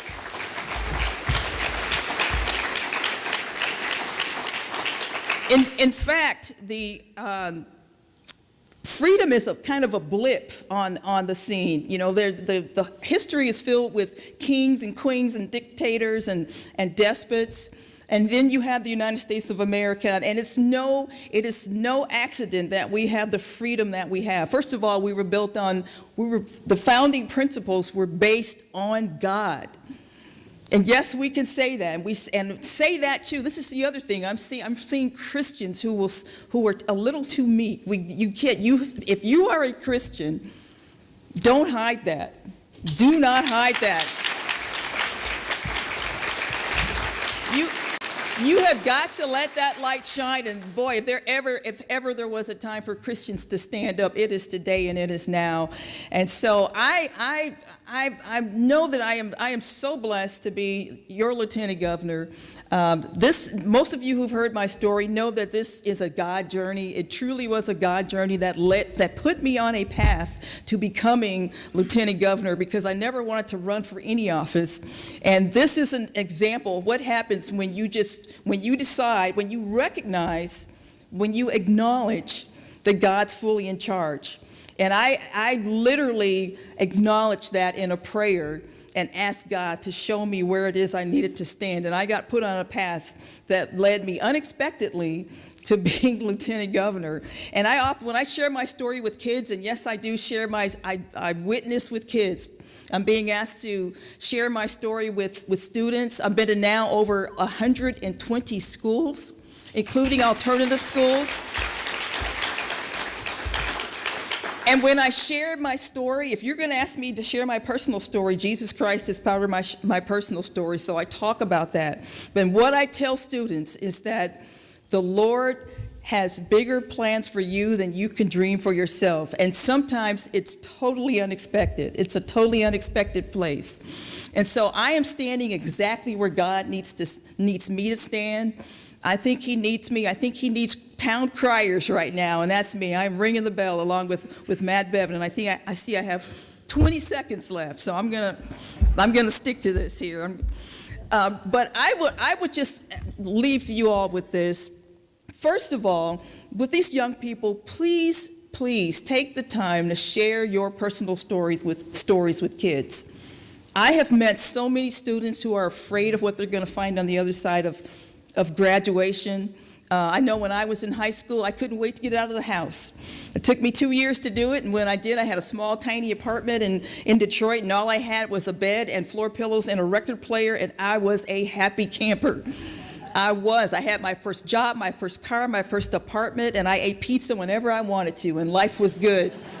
Life was good. Freedom and liberty, there's nothing like that. There's no feeling like that in the world. But I meet a ton of students who are just, they're stressful. They tell me, I ask them, they tell me they're stressing about what to do after they graduate. So I think they're looking at us and they think that we went from 0 to 60 overnight, that we're overnight successes, and none of us are. We all had speed bumps. Please take the time to share your own personal stories. My story isn't any better or worse than anyone else's, and share your speed bumps so they know that no, life is not going to go the way they planned, but it's okay. It's truly okay. And second, please, if you are Christians, please stand. You must stand. Please try to get as many souls as you can. I'm working on my husband. I recently changed churches because he will go to church at this new church. He'll attend with me, and I just feel an urgency to just to get him in that baptismal well. But I'm talking to kids. I'm reaching out to alternative schools. I'm talking to lost souls. There are so many lost souls out there, and we can be the beacon. We are the beacon. We are that light, that shining city on a hill that Ronald Reagan talked about, but we have to hold that torch and keep it going. Keep freedom going. Don't let it die on our watch, please. Please don't let that happen. So God bless you all. Thank you for having me here tonight. I really appreciate it. I'm honored to be in Western Kentucky. This is part of my box territory, so I'm always honored to be back here. So thank you all very much, and God bless you.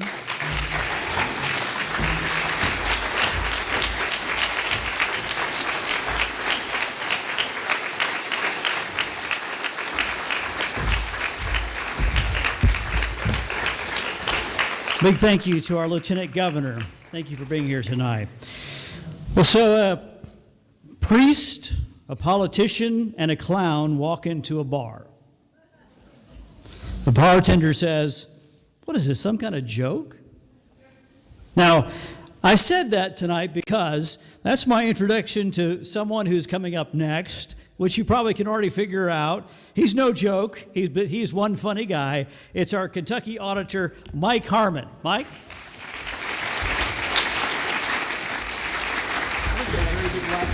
That's all right. That's all right. How's everybody doing tonight?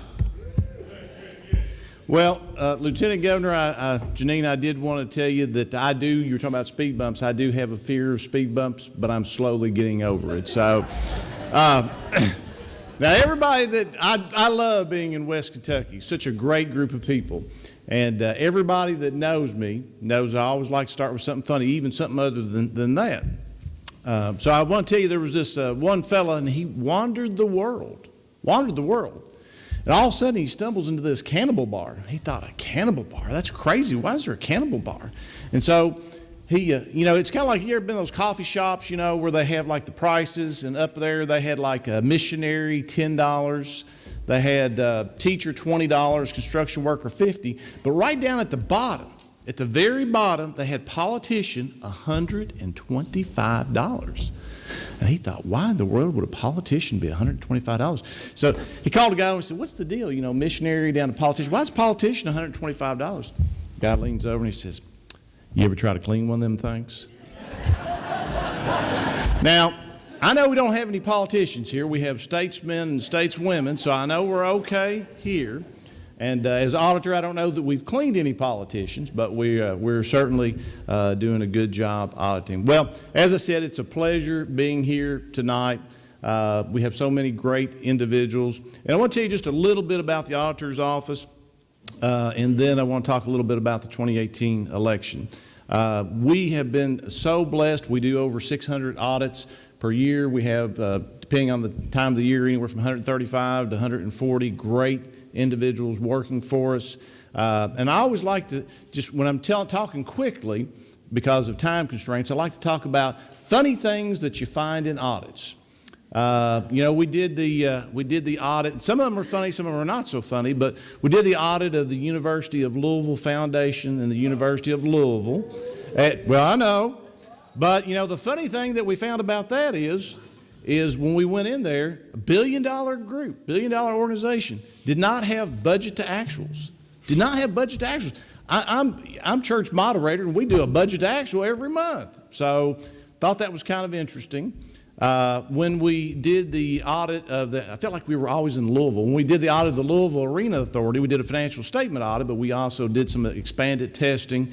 And we found out that the University of Louisville, the Athletic Association, was getting the lion's share of some of the suites. But to be kind to the Louisville Arena Authority, they would let them, during non-Louisville events, you know, Louisville game events, would let them rent out a space. There were premium seating. There was some seating that was right in front of these suites.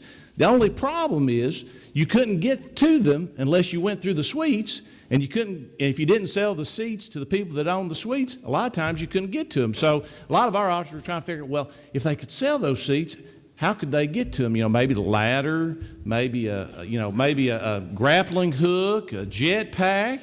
And so I told that in a committee meeting, and my general counsel's brother, he ends up texting him and said, yeah, you could be like, here's your ticket to the concert, here's your Yum brand grappling hook, enjoy your concert. So you know, there's some interesting. The final one that I'll tell you that was kind of interesting, when I first went in, we did the Department of Criminal Justice training, the CLEP fund, and we wanted to make sure that money was being spent wisely, and there was a lot of stuff that wasn't. But some of the stuff that we thought was interesting, they were basically buying chairs with travel vouchers. Chairs with travel vouchers. They were also buying bourbon balls with travel vouchers.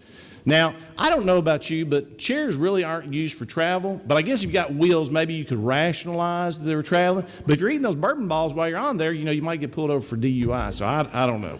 But no, I just want to say that, you know, in 2018, it's going to be a tough year. We had a great year in 2016. We had a wonderful year in 2015. You know, a lot of us are working. But don't take your eye off the ball. Don't take your eye off the ball, because this is going to be, we're going to do it, but it's going to be a tough year. So you need to get out there, and all those candidates that are running, do what we always do. You know, always hand-to-hand combat is always the best that I say, the door-to-door, just talking to people, reaching out, shaking their hand, and telling them that you truly care. And you need to mean that you truly care as well when you tell them that. But these are exciting times. We've got a lot on our plate. We've got to work hard, and we can't give up, because they're not going to stop. They're going to be relentless and to try to take back all the gains that we have. And it's important for the state, and it's important for this nation that we maintain and move forward. Thank you all. God bless. I'm going to slip out. I enjoyed the drive down here. It's about a 4-hour drive. It gives me a great appreciation for all our legislators that travel that every week. And I always love West Kentucky. So I appreciate you all. Thank you all, and God bless.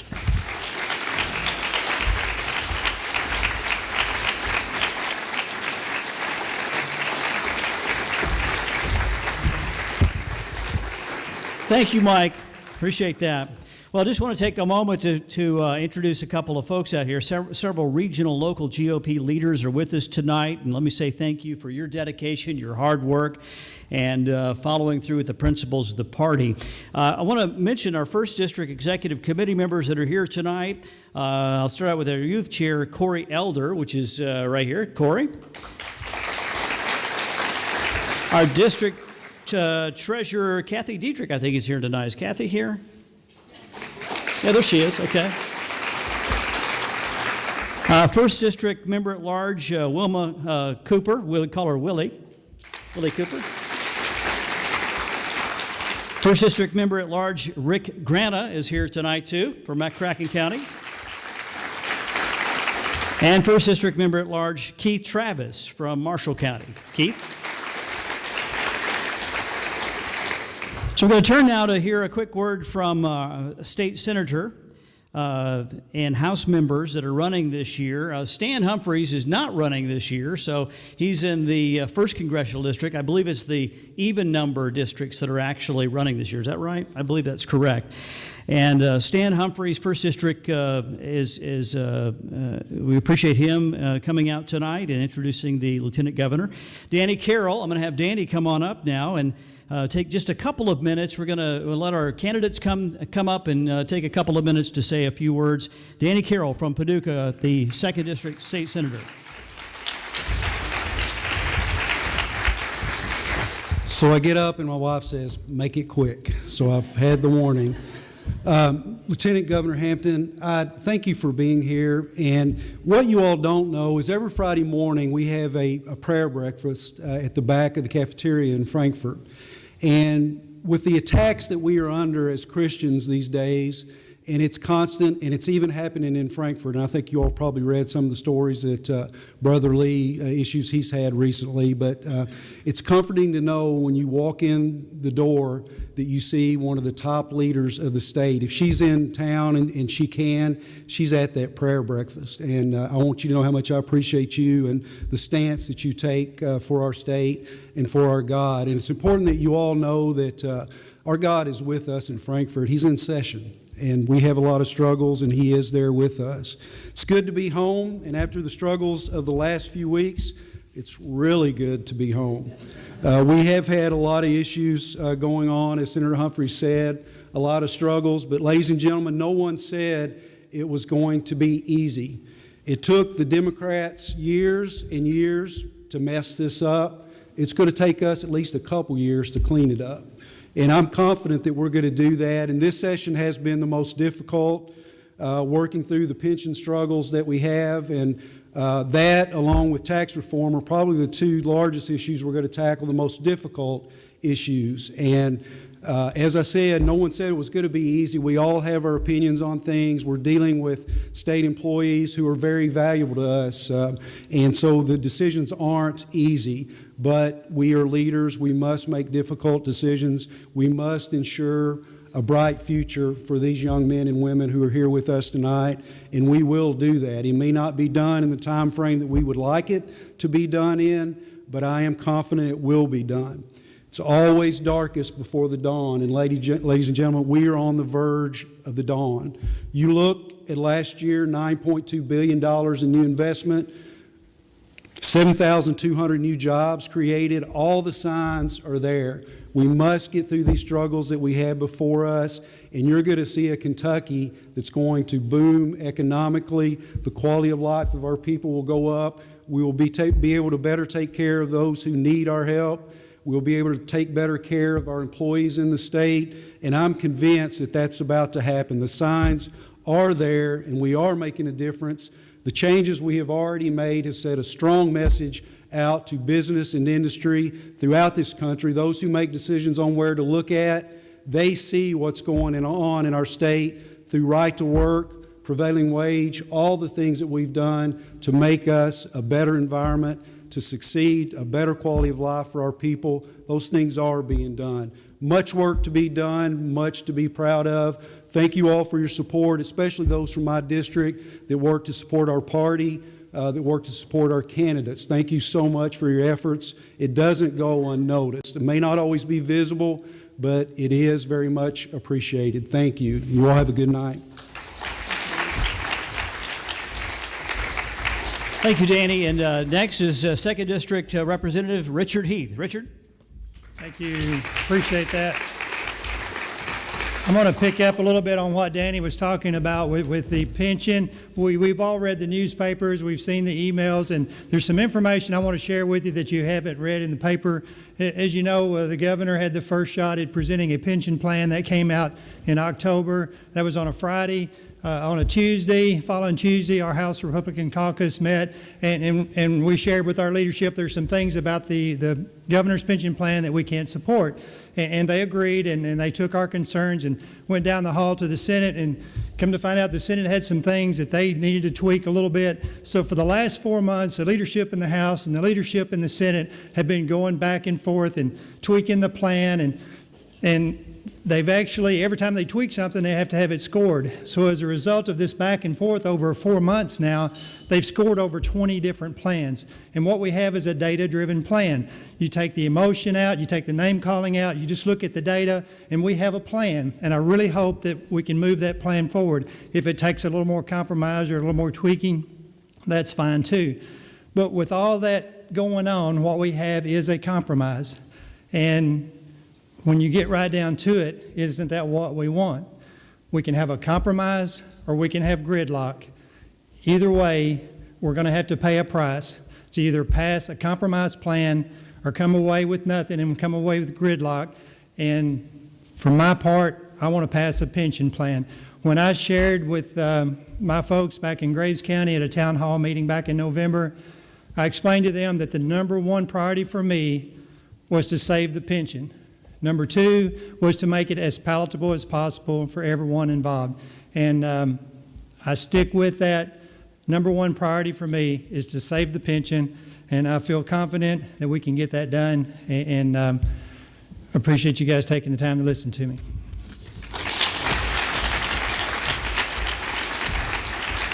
Kenny Imes mentioned just a little bit ago about we have the opportunity to take back a seat, and one of those is in Paducah. Joni Hogenkamp is running for that position, and that is in the 3rd District. Joni Hogenkamp. Joni?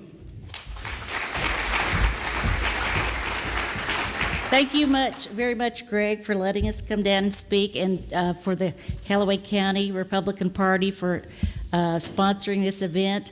Like Greg said, I am Joni Hogenkamp, and I am running for the House of Representatives in the 3rd District, which is Paducah. I all of a sudden got a dry mouth, but I am a wife. My husband, Ben, here was with me. He's the greatest supporter. He's a Navy Vietnam veteran. And I'm a daughter. My mom, it helps me campaign when I go around, and it's the greatest honor to have an 88-year-old going around with me and meeting my constituents. And I'm also a mother of a blended family. I'm lucky enough to have 4 children with Ben, and my oldest daughter is a school teacher, so that's why the pensions are really very important to me and something that I'd like to have a chance to work on. And my son is a colonel in the Army. We're very proud of that. And then we have a daughter who's OBGYN, and without any arm twisting, she's coming back to Paducah in August, so we're thrilled about that. And then our youngest is getting her master's in social work with domestic violence. So I am all those things, but I'm also a small business owner. Myself and another lady, we started a business called Caring People Services about 17 years ago. And what we do is we provide service to help people stay in their homes. And so the families have come to call us the solution finders, or the ones that can find solutions for them to help them out and stay into their home. While doing that, we also have provided jobs for hundreds of individuals, and they are not your typical employee. A lot of them are non-traditional. They have health care items or child care items. So we work with them to let them be successful. And this also helps us succeed too. But we are happy to be part of them succeeding as well as helping our families. And another item that the state is really going to have to face is the Medicare expansion. When I was on the St. Nicholas Clinic about, has it been 4 years ago?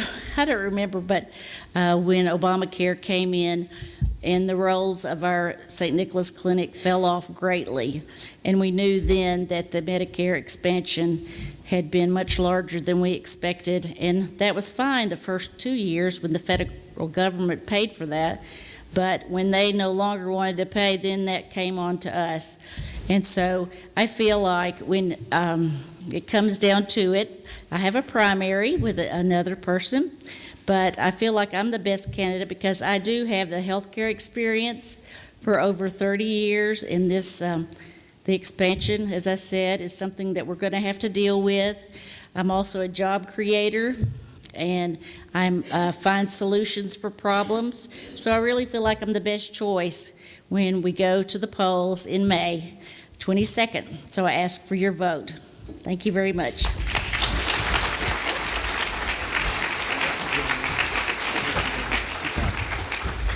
All right, Lynn Beckler is with us tonight from the 4th District. Lynn.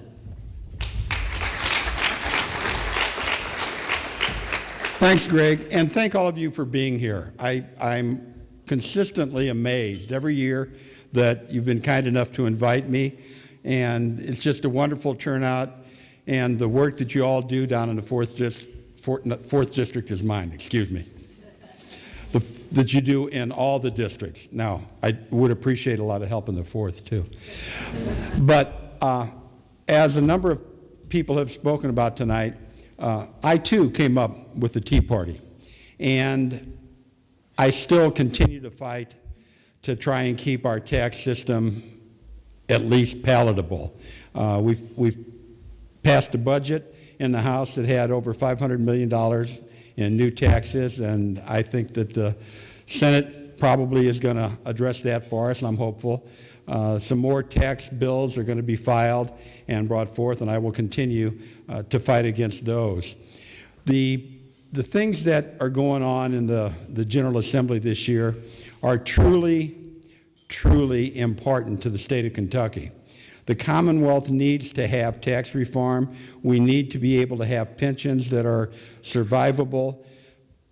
Our teachers, our state workers, all of our public employees need to have a good, solid retirement that they were all promised when they were hired. But we have to do this very economically, intelligently. So this is the battle that we're all fighting. Like others have said, I think we're going to get through it. I'm confident that with the help of all of you, that we can continue to work. We can continue to make the Commonwealth even better than it currently is. And I want to thank everybody here for all the work that you do throughout the year. This is going to be a very difficult year for elections because typically in the presidential midterm, the votes tend to go against the party that's in power. But with your help, I'm confident we can change that. We can keep a strong Republican General Assembly, to say nothing of the U.S. Congress and the Senate, and I ask for your help, and I thank you for everything that you've done in the past. God bless.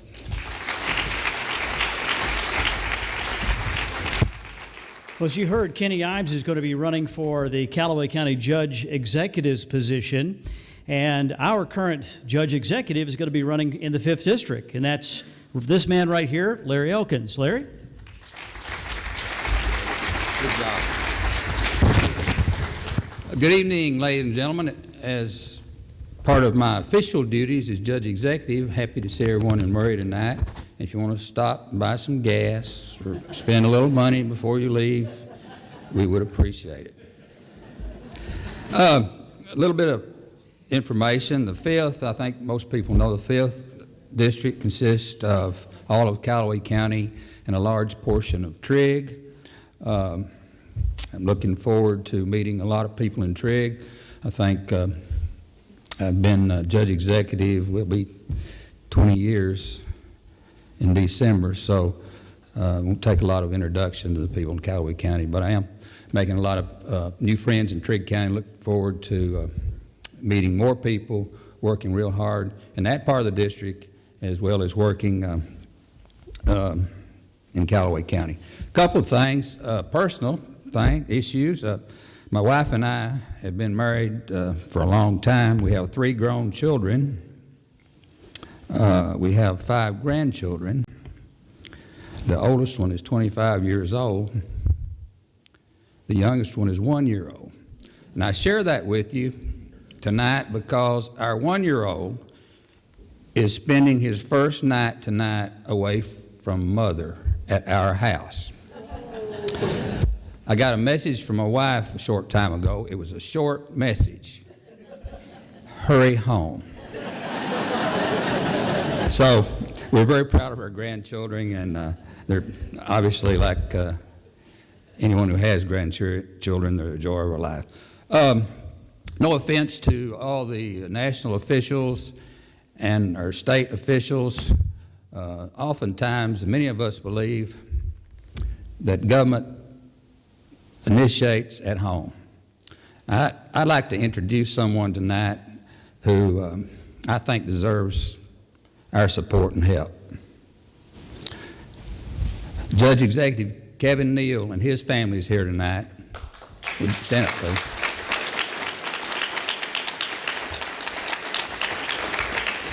Thank you for being here, and keep up the good work in Marshall County. His predecessor was a very good friend of mine. We didn't agree on much. Kevin, you're turning things around there. The best of luck. As I said, it's been my honor to have been Calloway County Judge Executive for almost 20 years. If I'm elected as your state representative in the 5th District, I will continue to serve as I have as Judge Executive. I will continue to deliver hard work and dedication. I will continue to make sure that your tax dollars are used wisely and that your tax dollars provide the very best service that they can. I will support the Second Amendment. I am pro-life. I believe in small government. And ladies and gentlemen, I have the record to prove that I believe in small government. We haven't announced it yet, but when I leave office in December, Kenny, besides a few short-term equipment leases, the Calloway County Fiscal Court will have no debt.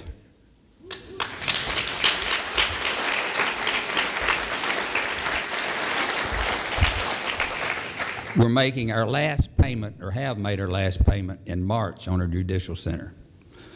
Our health center is paid for.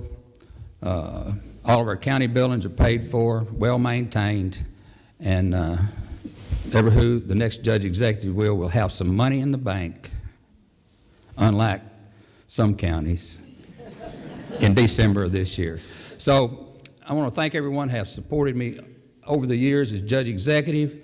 I look forward to a new challenge, working with a new group of people, but continuing to move our district, our state, and encouraging our country to continue to move forward. So thank you, ladies and gentlemen, and we hope to see you here next year.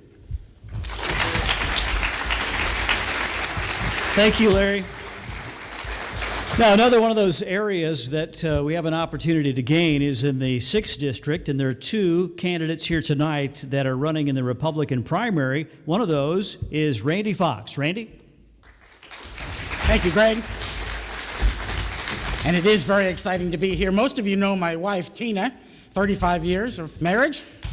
In fact, most people know me as just Tina's husband. She has tirelessly worked with Russ Randalls of the world and Rick Granis and Greg building our party. And so it's been a very exciting journey. So thank you, my dear. Yes, we do have a primary. Marshall County is not used to that. In fact, I think we officially determined that this primary for local candidates is going to be the first time ever in local Republican politics in Marshall County. We, in fact, have 3 races this year. So the idea of being a Democrat in order to vote is just plain old wrong. And people are switching to the Republican Party, and we're so excited. You know, and the truth is, the Republicans have great choices. My opponent and I are both nice guys. And either one of us will do a great job. But my message is clear. Republicans get to vote on May 22nd for who their candidate's going to be in November. We need to send the most qualified and experienced person into that vote in November. With my background in terms of being on the Paducah Airport Board, I'm not a pilot, but in fact, 9 Paducah-based people and me on the Barkley Regional Airport, I am the regional part of that Paducah Airport Board. Last 17 years as the HR director at the Ilucabon plant, I ran 4 pension plans, 2 steelworkers local plans, and 2 national plans. I know I can help in Frankfort on pensions. I have an MBA, so I understand the numbers side of pensions, but more importantly, because I'm a HR director, I understand the people side of pensions, and that's what I want to go up and help for.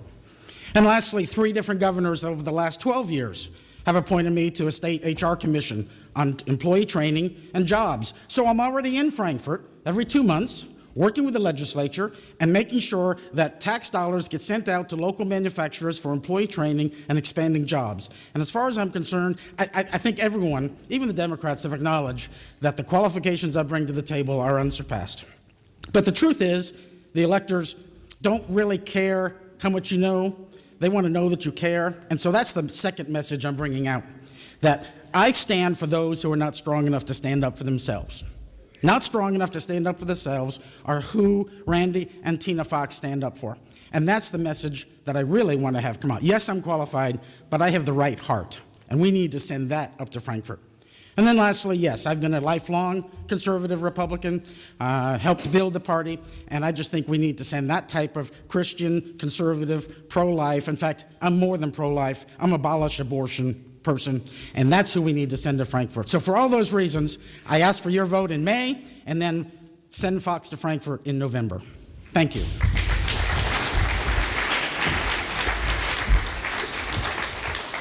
And next, from the 6th District is Chris Freeland. Chris?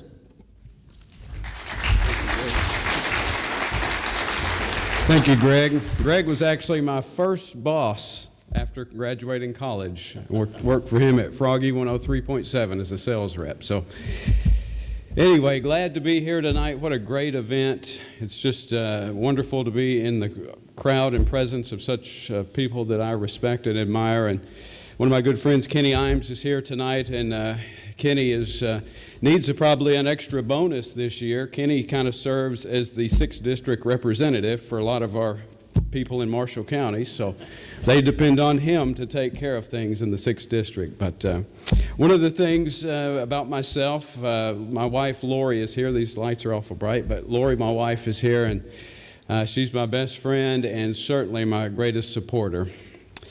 We've got 2 children, Drake and Lyran. Drake is a high school teacher in Tennessee. Lyran is going to be graduating this May from Northern Kentucky University, so we're very proud of her and proud of both of them.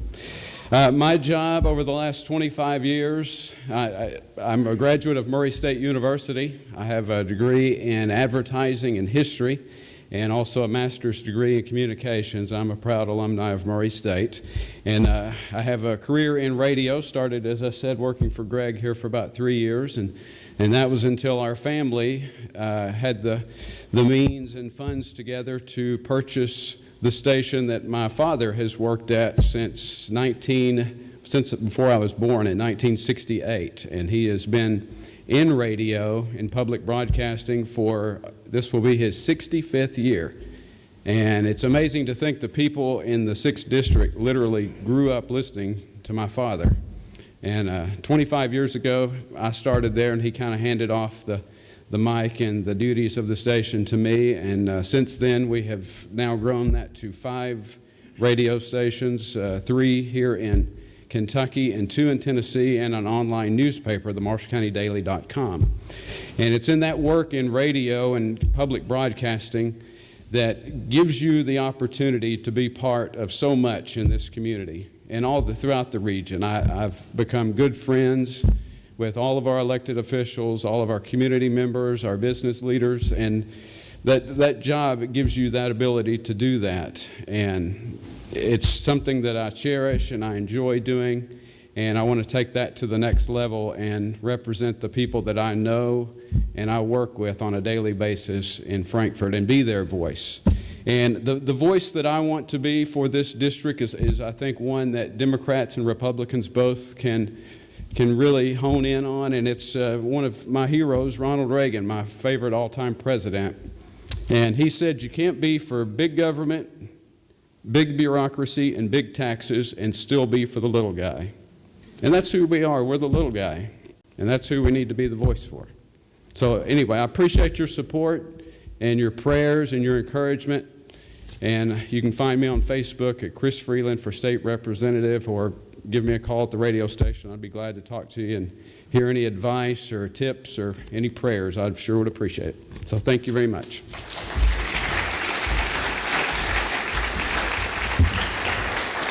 I just want to say, Chris makes me feel just a little bit older. Thank you, Chris. And I didn't fire him, right. In the 8th District, Walker Thomas, he's been here a couple of times, and we've had an opportunity to hear from him, and we appreciate him stepping forward and representing the Christian County area. Walker Thomas. Thank you, Greg. Well, I appreciate you being here and appreciate y'all staying late. And I noticed on the agenda number 8 there, so there's not anyone behind me unless there's some more candidates, I guess, in the sec here. We have a couple more, so I know the night's getting long. I'm going to relate my relationship a little bit with basketball. Here's UK that just beat two strong teams going to next week, and there's a bunch of freshmen. Well, many of y'all know I'm a freshman. Two years ago, I was speaking to y'all as a candidate, and now I am in my freshman class. And what I want to let y'all know is we have a strong freshman class up there. We have 16, 17 freshmen in the Republican caucus, and they are phenomenal. Stan Humphreys and Danny Carroll can attest at how many bills come your way that are passed by freshmen. But the diversity is so phenomenal. We have firemen, we have state troopers, we have pastors, we have nurses. It's just a really small business owners. It's a good broad base, and it really is a representation of the people. We represent the state of Kentucky, and it shows this year, and we're getting a lot done. On a different note, I do want to thank my wife for always being by my side and out there campaigning. Sandra, I really appreciate what you do. And then another thing too, and Janine mentioned it, that prayer is alive and well. God is alive and well at the state capitol. And I want to thank Richard Nelson here for bringing it not only to our capital, but also all across the state. He's doing wonderful things. I'm proud to be a friend of his and his representative too. So I appreciate letting me and putting your faith in me to try to fix some of the problems that we have. Many years the Democrats have put us in this mess, but trust us, we work together and we are going to get us out of this. But thank you for having me tonight, and I hope to see you again next year and then hopefully 2 more years too. So thank you.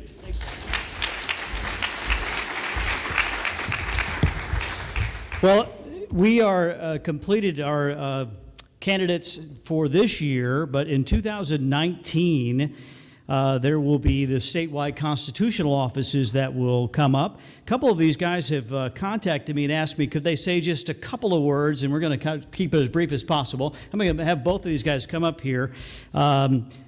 And they're both running for Secretary of State along with Stephen Nipper, which Steve was mentioned by the Lieutenant Governor.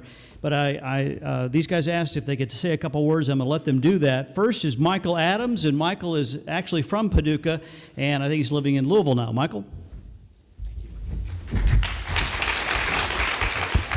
Thank you. Thank you, and good evening. My name is Michael Adams. I'm a Christian, a husband, a father, and a lifelong Republican. I grew up in McCracken County, where voters were then 85% Democratic, including my family. My dad worked for the railroad at the VMV Paducah Bill shops and belonged to the IBEW union. My mom commuted every morning to Livingston County to work at Ledbetter Family Dentistry. My parents were Democrats, and their parents were Democrats, but I got the recessive gene. Before I was old enough to vote, I was working for Republicans in West Kentucky like Kathy Hogenkamp and Bob Prince. I worked my way through college and was the first graduate in my family.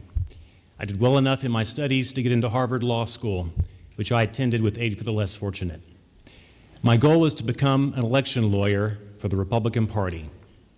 And after working for Senator McConnell, Governor Fletcher, and President George W. Bush's Justice Department, where I did intelligence policy in the global war on terror, I got my wish.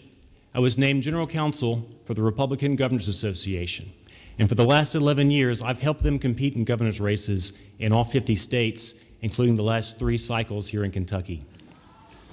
I also built a successful Republican election law practice where I've represented Vice President Pence, the Republican Attorneys General Association, the National Federation of Republican Women, various individual governors and congressional clients.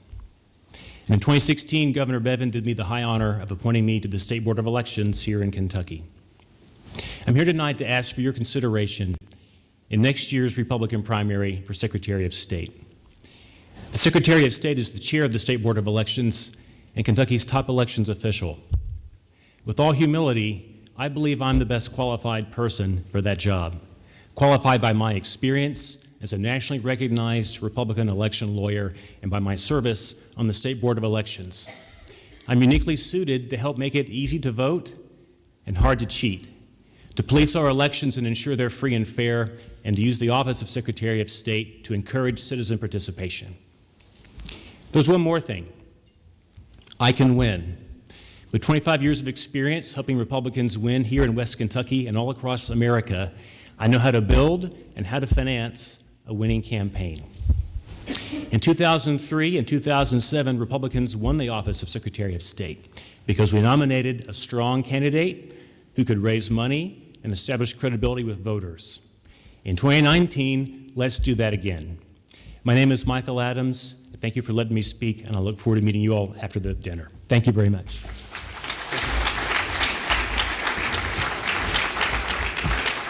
Also here tonight to give us a brief word is Carl Nett from Louisville, Kentucky. Carl? Well, this is an unexpected honor. I guess I'm the closer for the evening. It was worth the drive from, that's liberal Louisville, by the way. I had a great opportunity to meet with Congresswoman Cheney tonight at length before the photo opportunity, and when I tell you a little bit about myself, you're going to understand why. So, for starters, I was born and raised in Louisville and also grew up in Hardin County outside of E-Town. My parents are retired there. They're beef cattle farmers. My father was also involved in politics for 20 years, which may explain in part why I'm here tonight.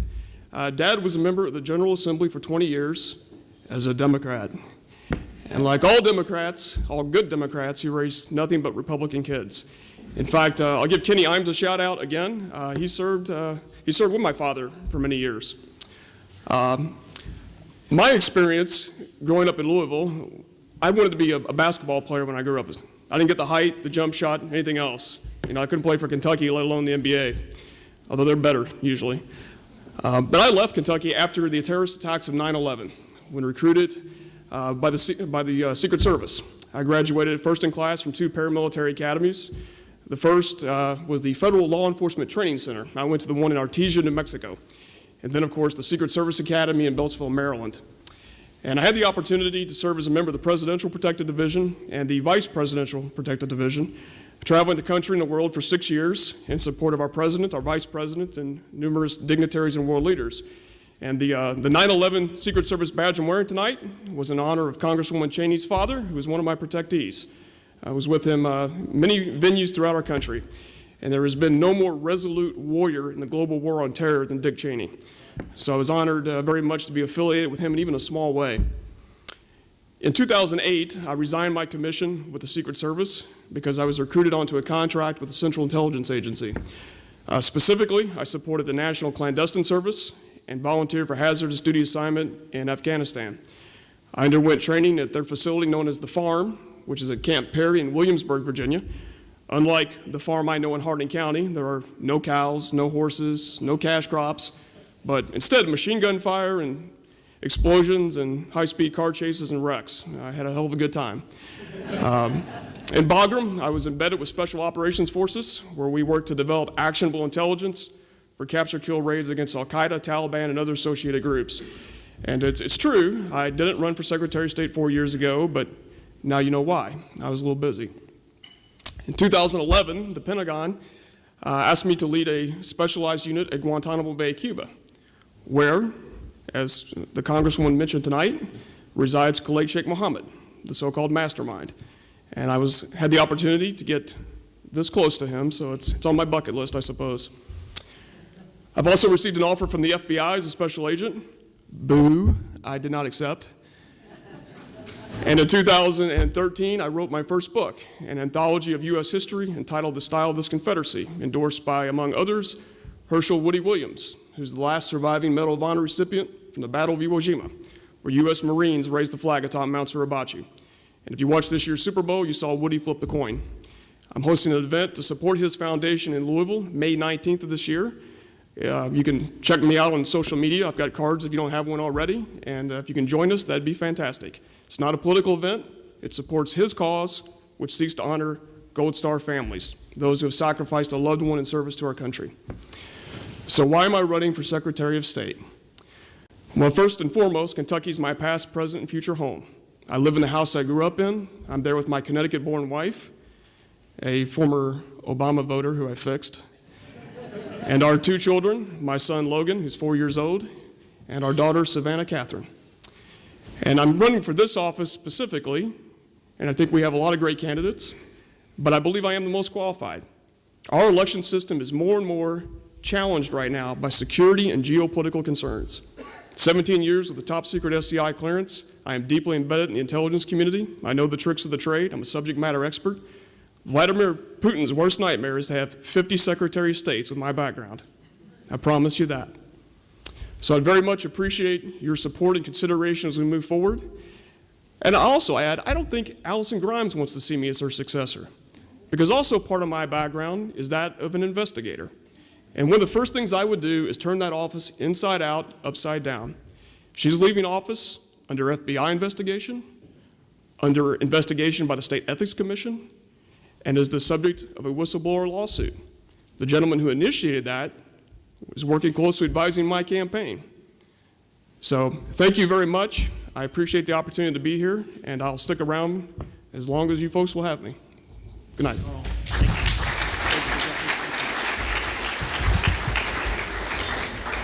Well, we've come to the end. I want to say just a couple of thank yous to a few people and maybe point a couple of folks out. Sitting with Joni Hogenkamp there is Jeff Parker, District 2 McCracken County Commission candidate, and Eddie Jones in the District 3 County Commission as a candidate there as well. We welcome you and thank you.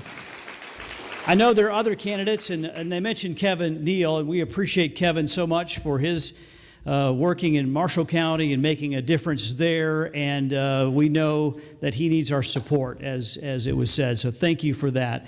I'd also like to say thank you to the various chairs that I think I know are here tonight, and just stand quickly: Ed Davis, Calloway County; Cheryl Grana, McCracken County; Sheila Hodges, Caldwell County; Danny Holt, Marshall County; also Ernest Lawrence from Trigg County; and Dwight Wilson from Henderson County. If you would stand, please, and let's give them a round of applause.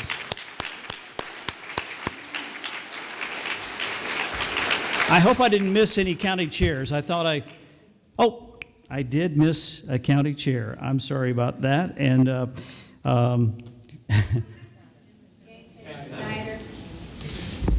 Dr. Snyder is here tonight from Franklin. Thank you very much. I apologize. I had that down too. I apologize. Okay.